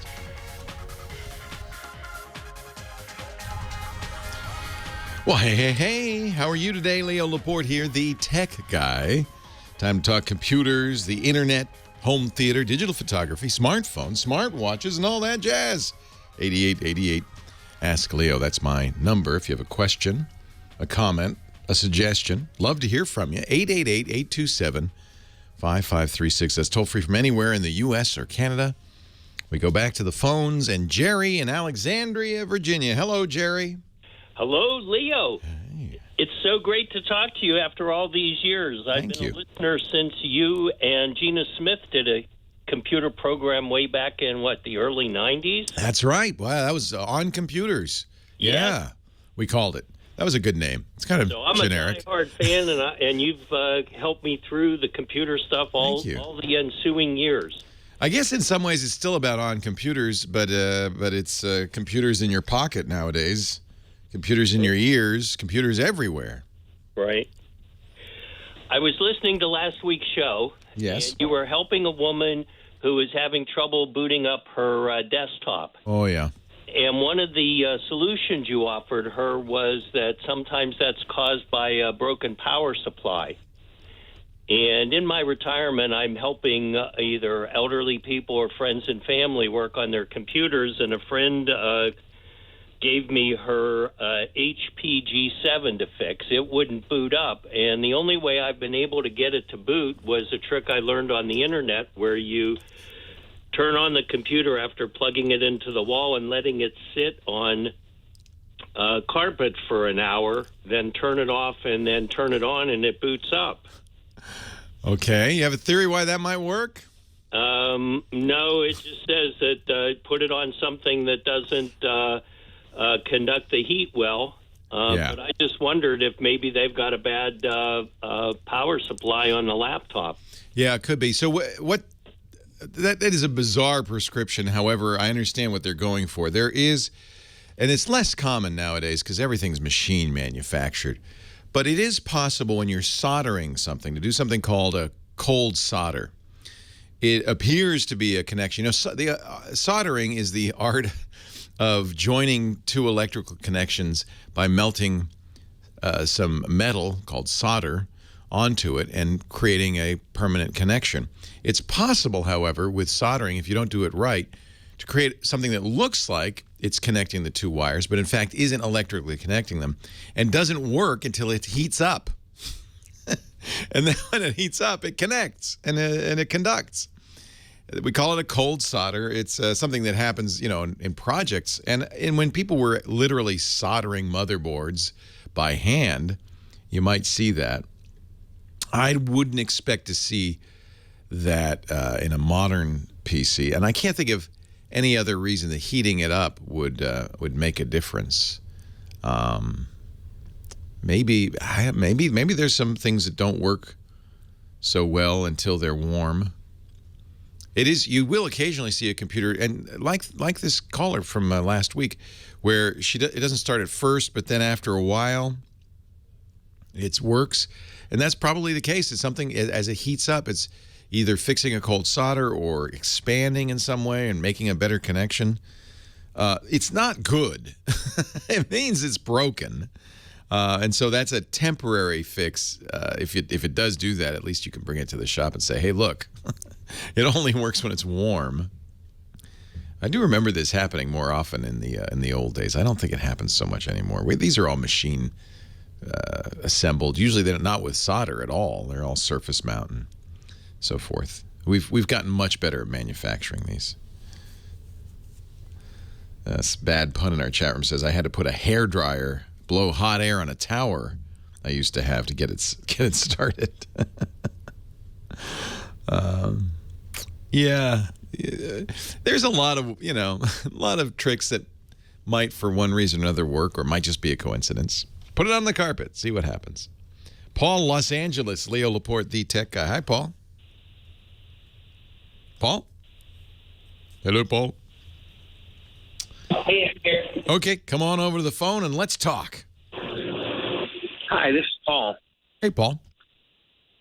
Hey, Leo. I was calling to find out if you knew anything about the Void and what you thought about it, because my brother created it. Well, two of my brothers did. No, what's the Void? I mean, I know I know Peter F. Hamilton's books about the Void. I don't think that's what you're talking. You're not talking science fiction. Oh, no. Well, it's insane. And it's not just because my brothers created it. It's they developed their own HMD, which is dual OLED screens with special curved lenses. And it's a physical space where you go. They have walls, and they can do multi-person VR, so you can play video games and movies for real. So it's like the holodeck. It is exactly like that holodeck. Now, where can I go and try this? This looks cool. Well, that's what I was going to invite you down. The first one is in Utah. They actually just announced last week that they're going to be doing Ghostbusters in New York City. Wow. But, I talked to my brother, and they'd love to have you down just so you can check it out. So tell me what the technology is. Is it so you're in a room? Okay, so basically it'll be a 60-foot by 60-foot space. They create an environment, like a real environment, and then they overlay the game on the top of it. If you go to, you can search it on the web. Are you wearing VR helmet or what? Correct. Yeah, they have their own helmet, which is called the Rapture, and it's amazing. And then they also have a vest that goes like halfway down through your arms, all the way down to your legs. So that's so you can feel stuff, and you can feel everything. And then they put some. It looks like they put some physical stuff in the space, so that like when you're tapping a control panel, there's an actual surface that you're tapping. Yeah, you interact with everything and have amazing partnerships. There's a lot of stuff that I can't mention, but they do have deals with pretty much every major studio and a couple of giant game companies. I'll never forget going to Universal Studios and being in some of these roller coaster simulators. That Simpsons simulator, for instance, is very vividly real, even though you're not going anywhere, because this is more than that. This is like that times 100. Yeah. Like your brain believes it's real. When you do it, when people come out, there's somewhere you'll see another video where people come out. When they come out, they can't even talk or think. It's a sensory overload. I've even had that experience using a virtual reality helmet because it's interesting how easily our brain is tricked. The truth is, I think, most scientists agree that the world out there is nothing like the world we perceive in our brain. Our brain is doing a lot of processing on what our sensorium, five senses tell us. And it's interesting. You really kind of realize that when you wear a virtual reality helmet and you feel like you're there, even though it's really just your eyes. You feel like you're there. And it's disorienting. You take it off, you go, oh, I'm here? I can only imagine what this void must be like. Interact with everything. Like they have, the floors rumble when the monsters come. They have heat sources when there's a torch or fire. They have misters when you're in the jungle. There's a lot of other tricks for the Ghostbusters one I can't mention. Oh man, it's amazing. And when you're they don't have any of the motion sickness that other VR stuff has, because when you're walking and you're actually touching things, it's enough for your brain to adjust. Where they don't have any of those problems. This is so cool. Is good enough that they can actually when they announce their real tracking that they're doing, you'll be able to run top speed. And it's good enough where two people can hug and it can still tell them apart down to the fingers. This makes a lot of sense. We have consumer-grade VR that's something you could buy and attach to your computer and use in your home. But with a little extra oomph, imagine how realistic it could be. So it's thevoid.com. People want to learn more. And it's going to start in Utah, huh? Well, the first one's in Utah, just because that's where they were when they built it. Well, that's really cool. I have to run, unfortunately, but I appreciate the call. Thank you for letting me know. I want to try it. You're welcome to come down anytime. Leo Laporte, the tech guy.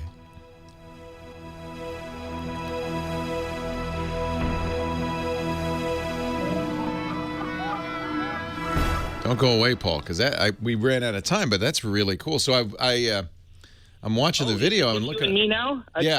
You and me and the podcast, yeah. Yeah. Oh, well, then I probably can't tell you a few more things. Oh, no, yeah, it's you're still in public, yeah. I'll just leave it at this. They have some major announcements coming, not just the Ghostbusters. This is a great. So this is basically an amusement. Next thing. It's like an amusement park ride, but it can be done in the same place that the laser tag places were. It's like laser tag on steroids. Yeah, it's really incredible. And what's your brother's background? What was his training?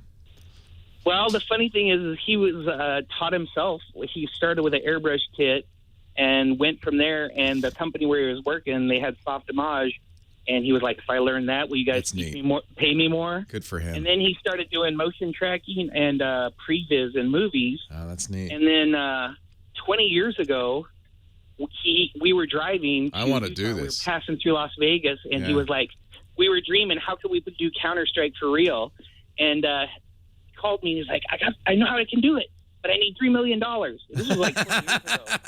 And I was like, all right, call me when you get the $3 million, and we're on. So anyway, he met this guy, Ken Brinch-Snyder, who was going to build like a theme park in Utah. And Ken, when he found out what my brother's idea was, he was actually crazy enough to give him the money. And he basically gave him $13 million, and him and Curtis Hickman, a guy who developed like magical tricks for like David Copperfield. Oh, interesting. Angel. Yeah, that's who you need is technical people like that. And you know what? That's a hell of a good investment. I think that $13 million is well spent. This is going to be. This will be huge. Yeah. They don't need any more money now. No. Yeah. And the movie deals are very smart. Very smart. So where did they get the VR technology? That's obviously they created it. They did. They made their own, and that's why they have like such a big advantage. Like Oculus and Vive and all that stuff is very impressive. But honestly, it's like the Void stuff is so much higher level, and there's a few reasons why. They're trying to make a consumer price point for their headsets. So their headsets were like $800. They weren't making their headset for consumers. When you look it up, the first headset was like $33,000. Yeah, they don't have the same constraints. All the material is being compressed so people can download it and whatever. And in their system, they can run everything high res. Full. When you go like they have one that's like Indiana Jones adventure that Harrison Ford and Steven Spielberg actually went through. And when you're in that, you can actually see dust floating in the air, and it's amazing. Oh, wow. Your brain believes it all. But yeah, you're more than welcome to come down and try the Indiana Jones one and Ghostbusters. We're going to be we're going to take a vacation next month in Newport Beach area. So we'll be down there. So send me. This is actually in Utah. I have to go to Utah, huh? Well, there's going to be the Ghostbuster one in New York on July 1st. I would go there for that. All right. Next time I go to Utah, I'll call you. Send me an email, would you? Leo@leoville.com. A thousand places up in the next 4 years. Yeah. No, I'll be able to try it soon, I'm sure. Yeah. Thank you for calling. That's fascinating. I just love your show. I've been listening for years, and Thanks, I Paul. wanted to know what you thought about it. Very impressed. I can't wait to try it. All right. Take care. Thanks, Paul. You too. Bye-bye. Neat. Leo Laporte, the tech guy, the Thunder. All right, time to go back to the phones here. That Void thing looks really cool. I was just watching the videos on the website.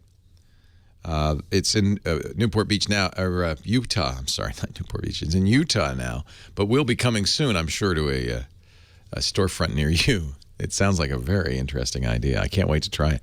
VR is cool. I mean, these VR helmets, they really, even though they're, consumer grade, they're low resolution, there's something there. You really can trick your body into thinking you're in another reality. It's not that hard. It's easier than it should be, frankly. Let's go to Mike in Cerritos, California. He's our next caller. Hi, Mike. Hi, Leo. How you doing? I'm well. How are you? Okay. Thank you for taking my call, and I really appreciate your show. I've learned a lot from it over the years. Thank you so much. I appreciate it. I got a desktop computer. It's a Dell Inspiron 530, and I upgraded to Windows 10, and I've got a problem. I actually got 3 symptoms, but I think they're all related to the same thing. And what I end up having to do, the computer locks up, and I end up having to shut it down with the power button and then restarting. But one of the things it does is the screen and the cursor just freeze up, and a mouse has no effect. Yeah. And then the other thing, the screen will go black, and the monitor says power save mode. Huh. And all this is, while I'm working. Yeah, it shuts itself down. I think it's overheating, but of course it's hard for me to tell from a distance, but that sounds commensurate with that. When you shut it down, it can start back up again, and it works okay for a while. Uh-huh. I mean, one of the other things it does, too, is the screen will go black. Yeah. And then I'll wait a few seconds, and it'll come back, and it will resume. Yeah. Yeah, it's it's an unhealthy Inspiron, that's for sure. Is it a laptop or a desktop? It's a desktop. And when you upgraded to Windows 10, you got the offer, right? It said, okay, we think you can upgrade to Windows 10, right? Yeah, it kept doing it for quite a while, and I just decided to do it recently. Yeah. Well, in theory, that you don't see that unless you've passed the compatibility tests. Yeah, the little report said everything was fine, that it showed it. One thing that Windows 10 has problems with in specific hardware circumstances is power and, as you're experiencing, power, sleep, and hibernation. And you might try disabling those settings in the power management control panel.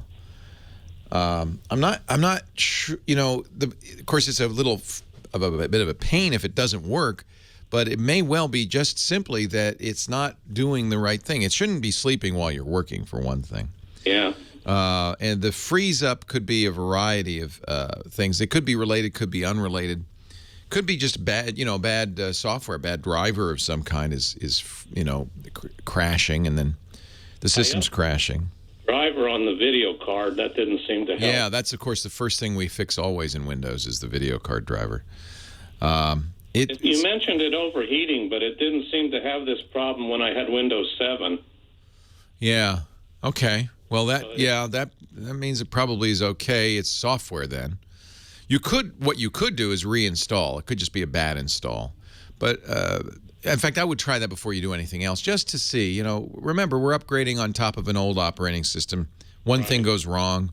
Who knows? It could be it could be just something that simple. And one way to make this work would be to, of course, back up everything because you're going to wipe the hard drive. To get the media creator from Microsoft. Microsoft offers a Windows 10 download, an ISO download that you can get from Microsoft. Put it on a USB key and reinstall Windows. Wipe the drive and reinstall Windows that way. It will then go through plug and play to install the specific stuff that's the Dell drivers and the video card drivers and all of that stuff. But I feel like that would be the way to do it, just at least to verify that you're okay. In other words, take the plain old Windows ISO and install on top of it, clean install. Now, the good news is because you've installed Windows 10 on there, and once it's activated, which I presume it has, you should check before you do this, it's activated forever. It just, you can wipe the drive, reinstall Windows, and it'll reactivate immediately. Okay. So I'd try that. Then it would eliminate software as being the problem. And if it's still happening, you could go into the control panel, look at power management, or, it may be just a coincidence that it is overheating, but it just happened to coincide with the change to Windows 10. But I think you're right. I think this sounds like it's a Windows 10 problem. And always when that happens, the first thing to do is to put a clean install on there. Okay. Right. One thing I noticed, and maybe this is a coincidence, a lot of times it seems to happen when I'm using Internet Explorer 11. Ah, yeah. Well, interestingly, the Internet is very challenging for a computer. It's one of the more challenging things you do. So if you had a video card that was overheating or something that was overheating, that would be when it would happen. If you're not a gamer, the next most challenging thing is actually the Internet. Scrolling pages is hard work for a computer, believe it or not. So that could be overheating. But it also could be the video driver. You did update that. I would start with a clean install. Boy, that's the first thing I would do. Okay. Back up your data and reinstall Windows. And do it with the Windows, not the Dell, version, but the Windows Microsoft version. Okay. All right? If I don't like this Windows 10 and I want to go back to 7, I've got like 30 days to do that or You something? do. Yeah. Might behoove you at this point to do a rollback, see if everything's working. That would also eliminate any hardware issues. There is a rollback you can do if you go, hit Windows key and type recovery. You'll see you can roll back to Windows 7 for the first 30 days after you do the install. And that'll take it exactly like it was? Yeah, it should. Oh, okay. Yeah, they save all those files just in case. Doesn't work 100% of the time, but I've done it. It works most of the time. Okay. It's supposed to, anyway. Thanks for your help. You're very welcome. Yeah, this is always a trick when you're upgrading operating systems. Righty. We're going to take a little bit of a break, come back with more of your calls. Kim is on the line from San Diego. She's next with a cracked iPhone 6. Oh. We'll talk about it when we come back.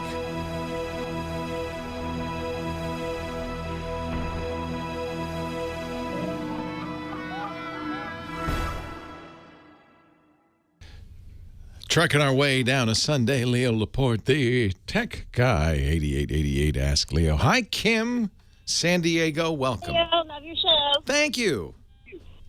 What can I do for you? You got a broken iPhone? Yeah, 6 weeks ago, it was tragic. I shattered my screen.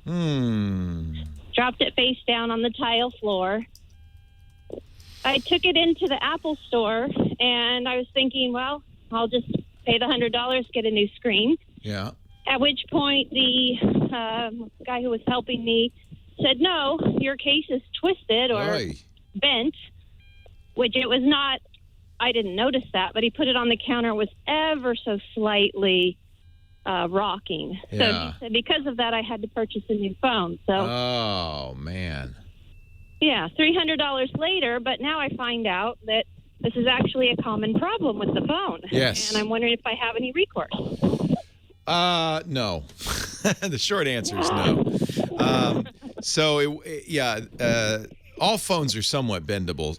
Apple's iPhone 6, there was this whole Bendgate thing because one YouTuber decided to apply extreme pressure on an iPhone and managed to bend it, and they put the video up. And then everybody announced, oh, it's a huge problem. But really, all phones can, especially metal phones, can be bent.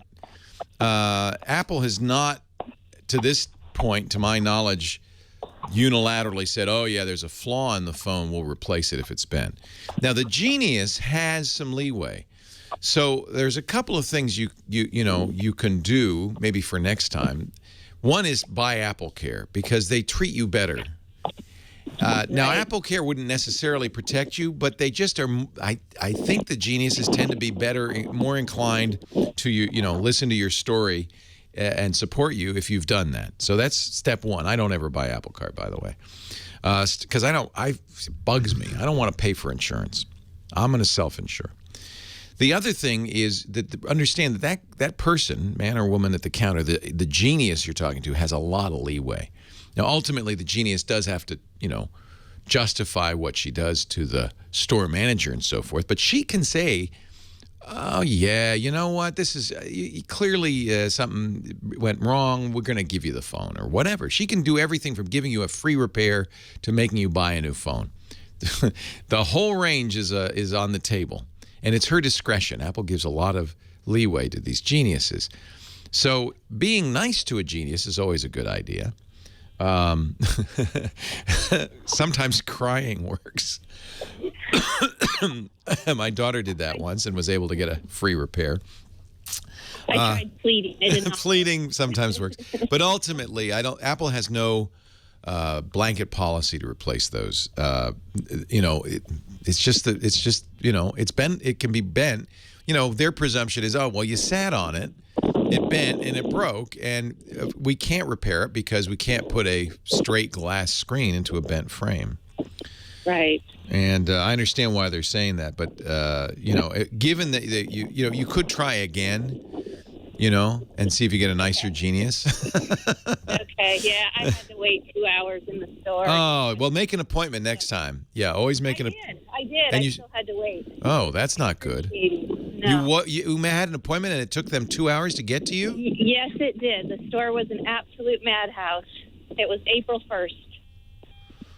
Wow. Yeah. That's disappointing. The whole point of that appointment process is so you get you right in.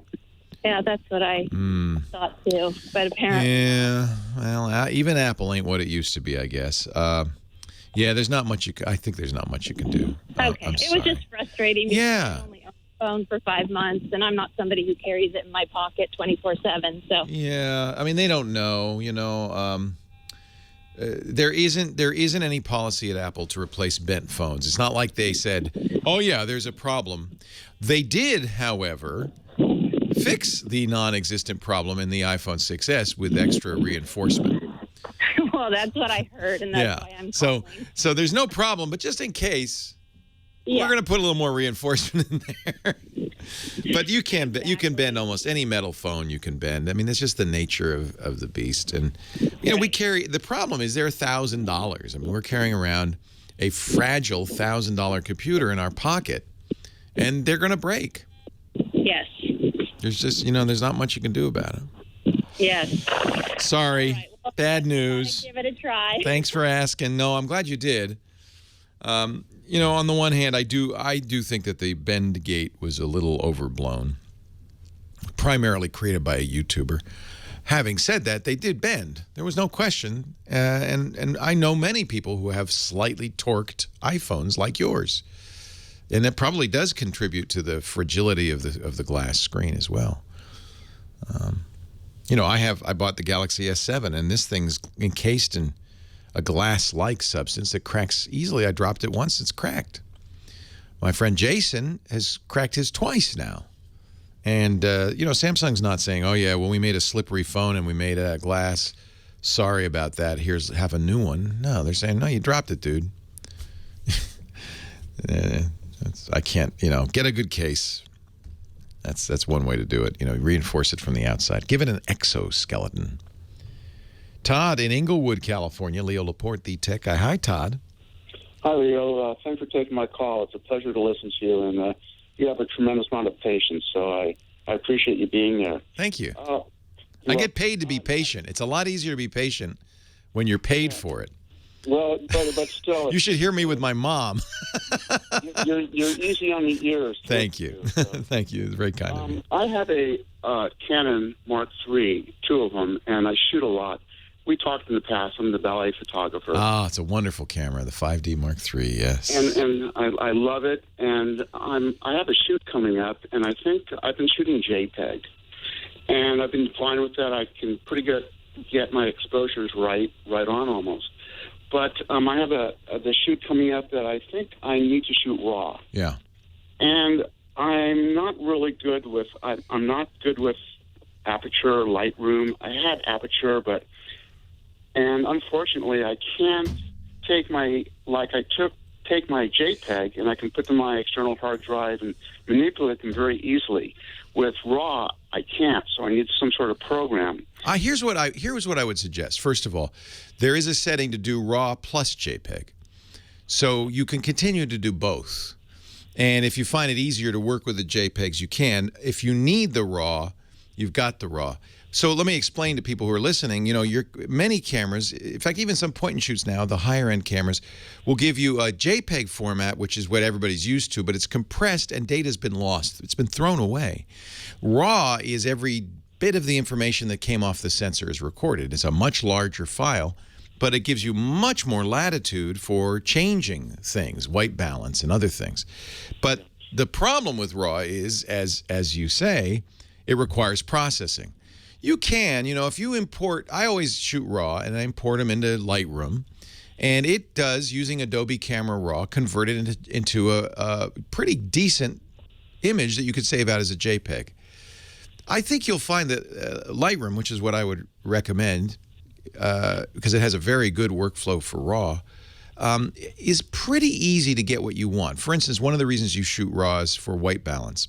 You can put down a gray card in your first picture in a sequence, and then once you have that first image on your screen, white balance from that gray card using their dropper tool, and then apply that setting to every other shot from that scene, and you're done. So they're techniques that make it very easy. Why do you think you're going to need to shoot? I'm almost out of time. But why do you need to think you're going to shoot RAW? All right. Well, very quickly, it's because the event is a pretty important event once a year. Yeah. And I'm afraid that if there's one or two shots that shoot RAW plus JPEG, your workflow will be preserved, and that one or two shots you can always go back and use it. And if you're serious about photography, you ought to be using Adobe Lightroom. It's worth it. Leo Laporte, the tech guy. Yeah, I'm sorry I ran out of time there, Todd, but I think Lightroom is. Have you tried Lightroom? Well, I haven't, and it's just another expense. I understand. I'm trying to cut down on costs. Yeah, it's There's tough. Always, money that. So the deal that I do is the $10 a month. You get the Adobe Creative Cloud Photographer Edition. It gives you both Lightroom and Photoshop for $10 a month. And should I get online? Just go ahead and get Lightroom from Adobe. No, get that $10 a month thing. That's a good deal. Lightroom by itself is $200. This is $120 a year, and you get Photoshop. Well, where do you get that through? That's through Adobe. Online? That's online at Adobe Creative Cloud. I subscribe. $10 a month. I know it's $10 a month, but it's not the end of the world. It's not a huge chunk up front. The reason you want to use Lightroom, once you start using it, you realize it gives you so much more creative control over what you're doing. Yes. And what you're getting with that is, so every RAW photo has to be imported through some sort of camera RAW processing. And, your 5Ds come with a Canon program that's mediocre, but it does it.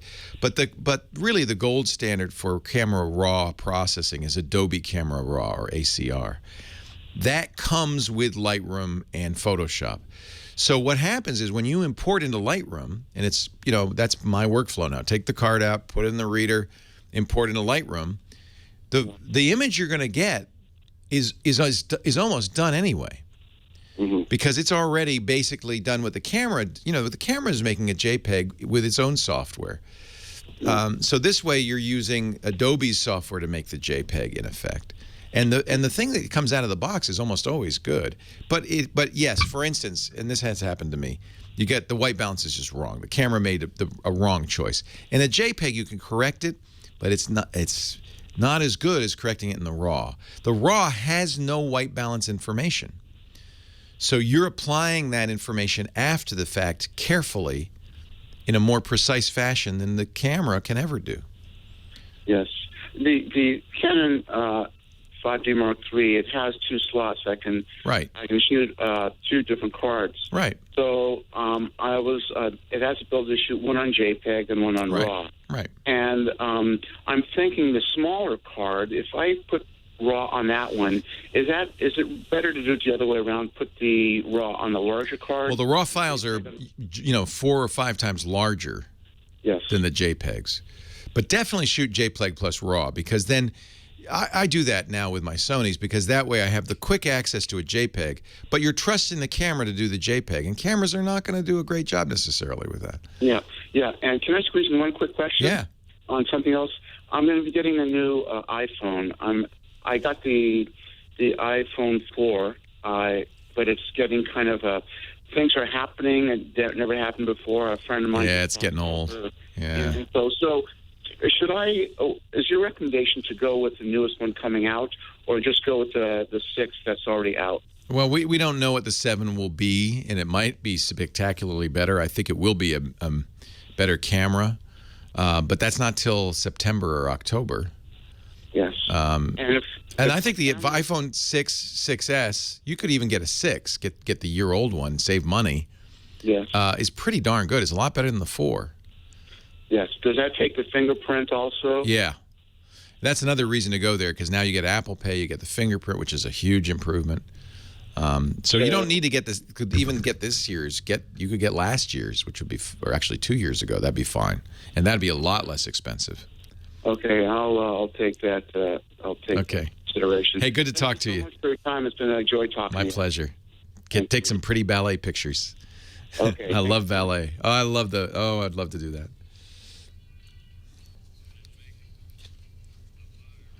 I know that fire ring.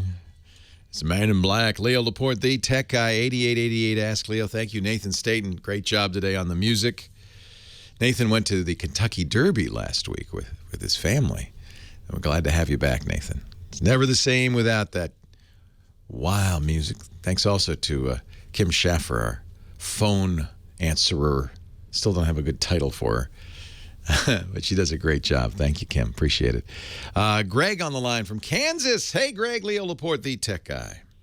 Yeah, I'm a little shy on the radio, so I have to... Oh, it's just you and me, Greg. There's nobody else. It's just how many hundreds of... Forget the radio. Well, thank you for helping me through the years, and boy, it's kind of hard to follow the virtual reality guy. Wasn't that wild? Do you want to do that? I don't know. I'd probably upchuck all over. It's always a fear with this stuff. What's even worse is watching you delayed in video. While you're listening? It's worse.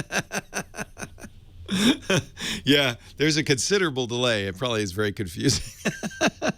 Well, one thing I want to do, I don't want to take up too much of your time, but I could speak to you and Mr. Gibson for years, I think. Oh, yeah, Steve's our security guru, and I agree. I spend 2 hours a week with him, and it's not enough. You've got a gem there. I agree. He is such a fantastic guy. Yeah. I have all the respect for him in the world. I'm in a rural area with little help or learning. I won't give you my full background, but I've been in computers for 31 years. Used to watch you on screen. Nice. Or maybe longer ago. Used to build them when you had to know IRQs and all that. Oh, gosh, I don't miss those days. Well, I'm getting in 300 baud and and text crosstalk and all that. Yep. I need to get my Netflix up and running, and I've been without it for a year. I've paid Panasonic support. They can't help. I've talked to Netflix, and they laugh. What's the symptom? And I get on Small Net Builder, and they don't even understand. I have a Panasonic TV Viera. It's a little older smart TV, and my Netgear router worked on it fine. I got an Asus 87U and updated it with Merlin software, and ever since I did that, I can connect with my wireless, but on the Panasonic Viera, they got a connection test, and I get a error message from it.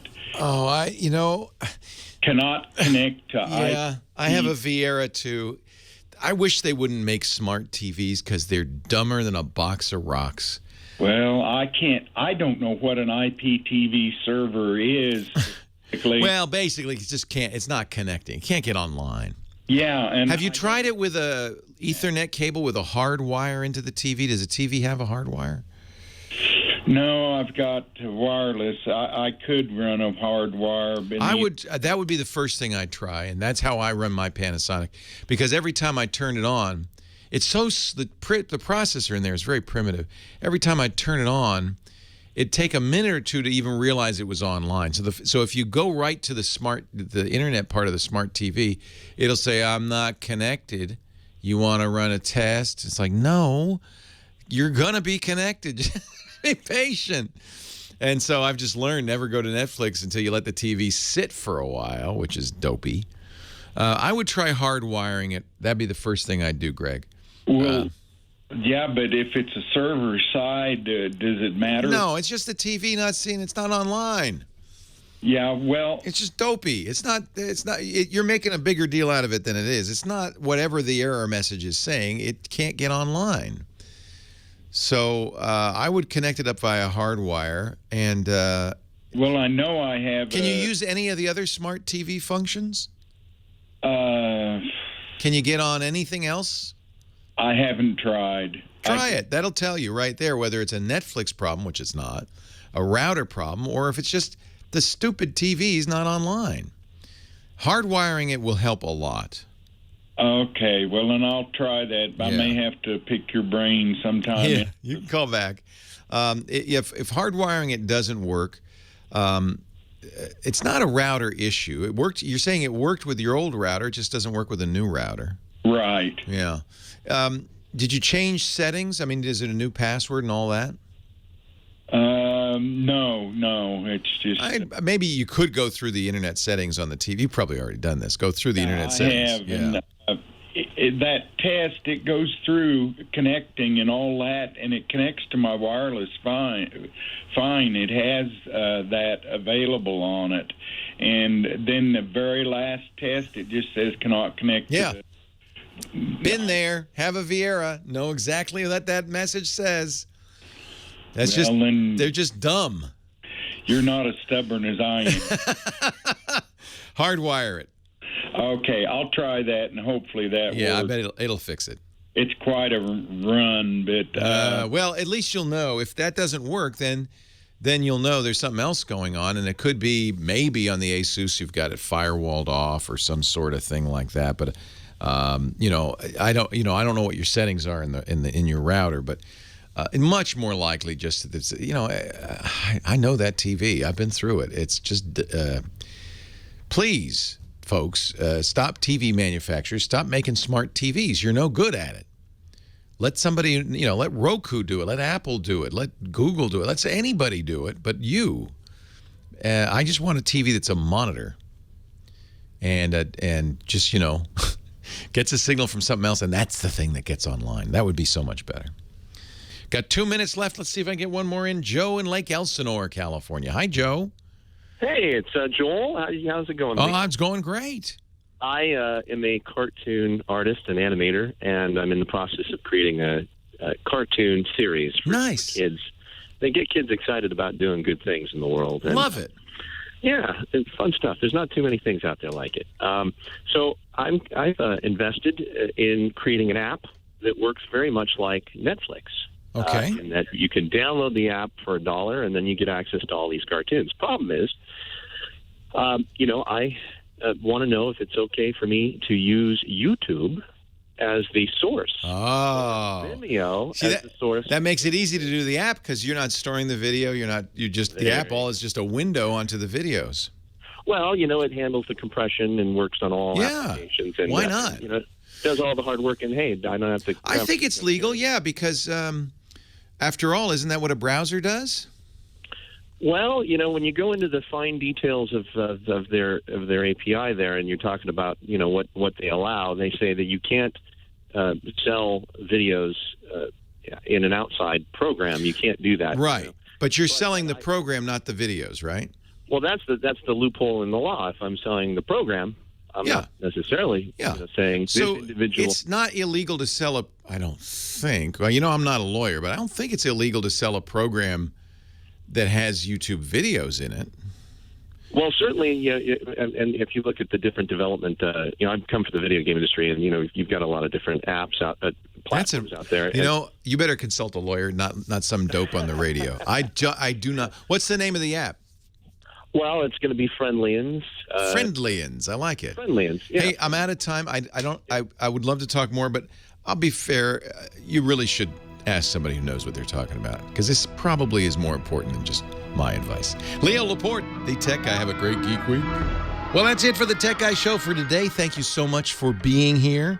And don't forget, it's just the tip of the iceberg. We do nearly 30 shows on the Netcast network. It's called TWIT, T-W-I-T. It stands for This Week in Tech, and you'll find it at twit.tv, including the podcasts for this show. We talk about Windows on Windows Weekly, Macintosh on Mac Break Weekly, iPads, iPhones, Apple Watches on iOS Today, security on Security Now. I mean, I can go on and on and on. You even get your daily dose of tech news with Tech News Today. And, of course, the big show every Sunday afternoon, This Week in Tech. You'll find it all at twit.tv. And I'll be back next week with another great Tech Guys show. Thanks for joining me. We'll see you next time.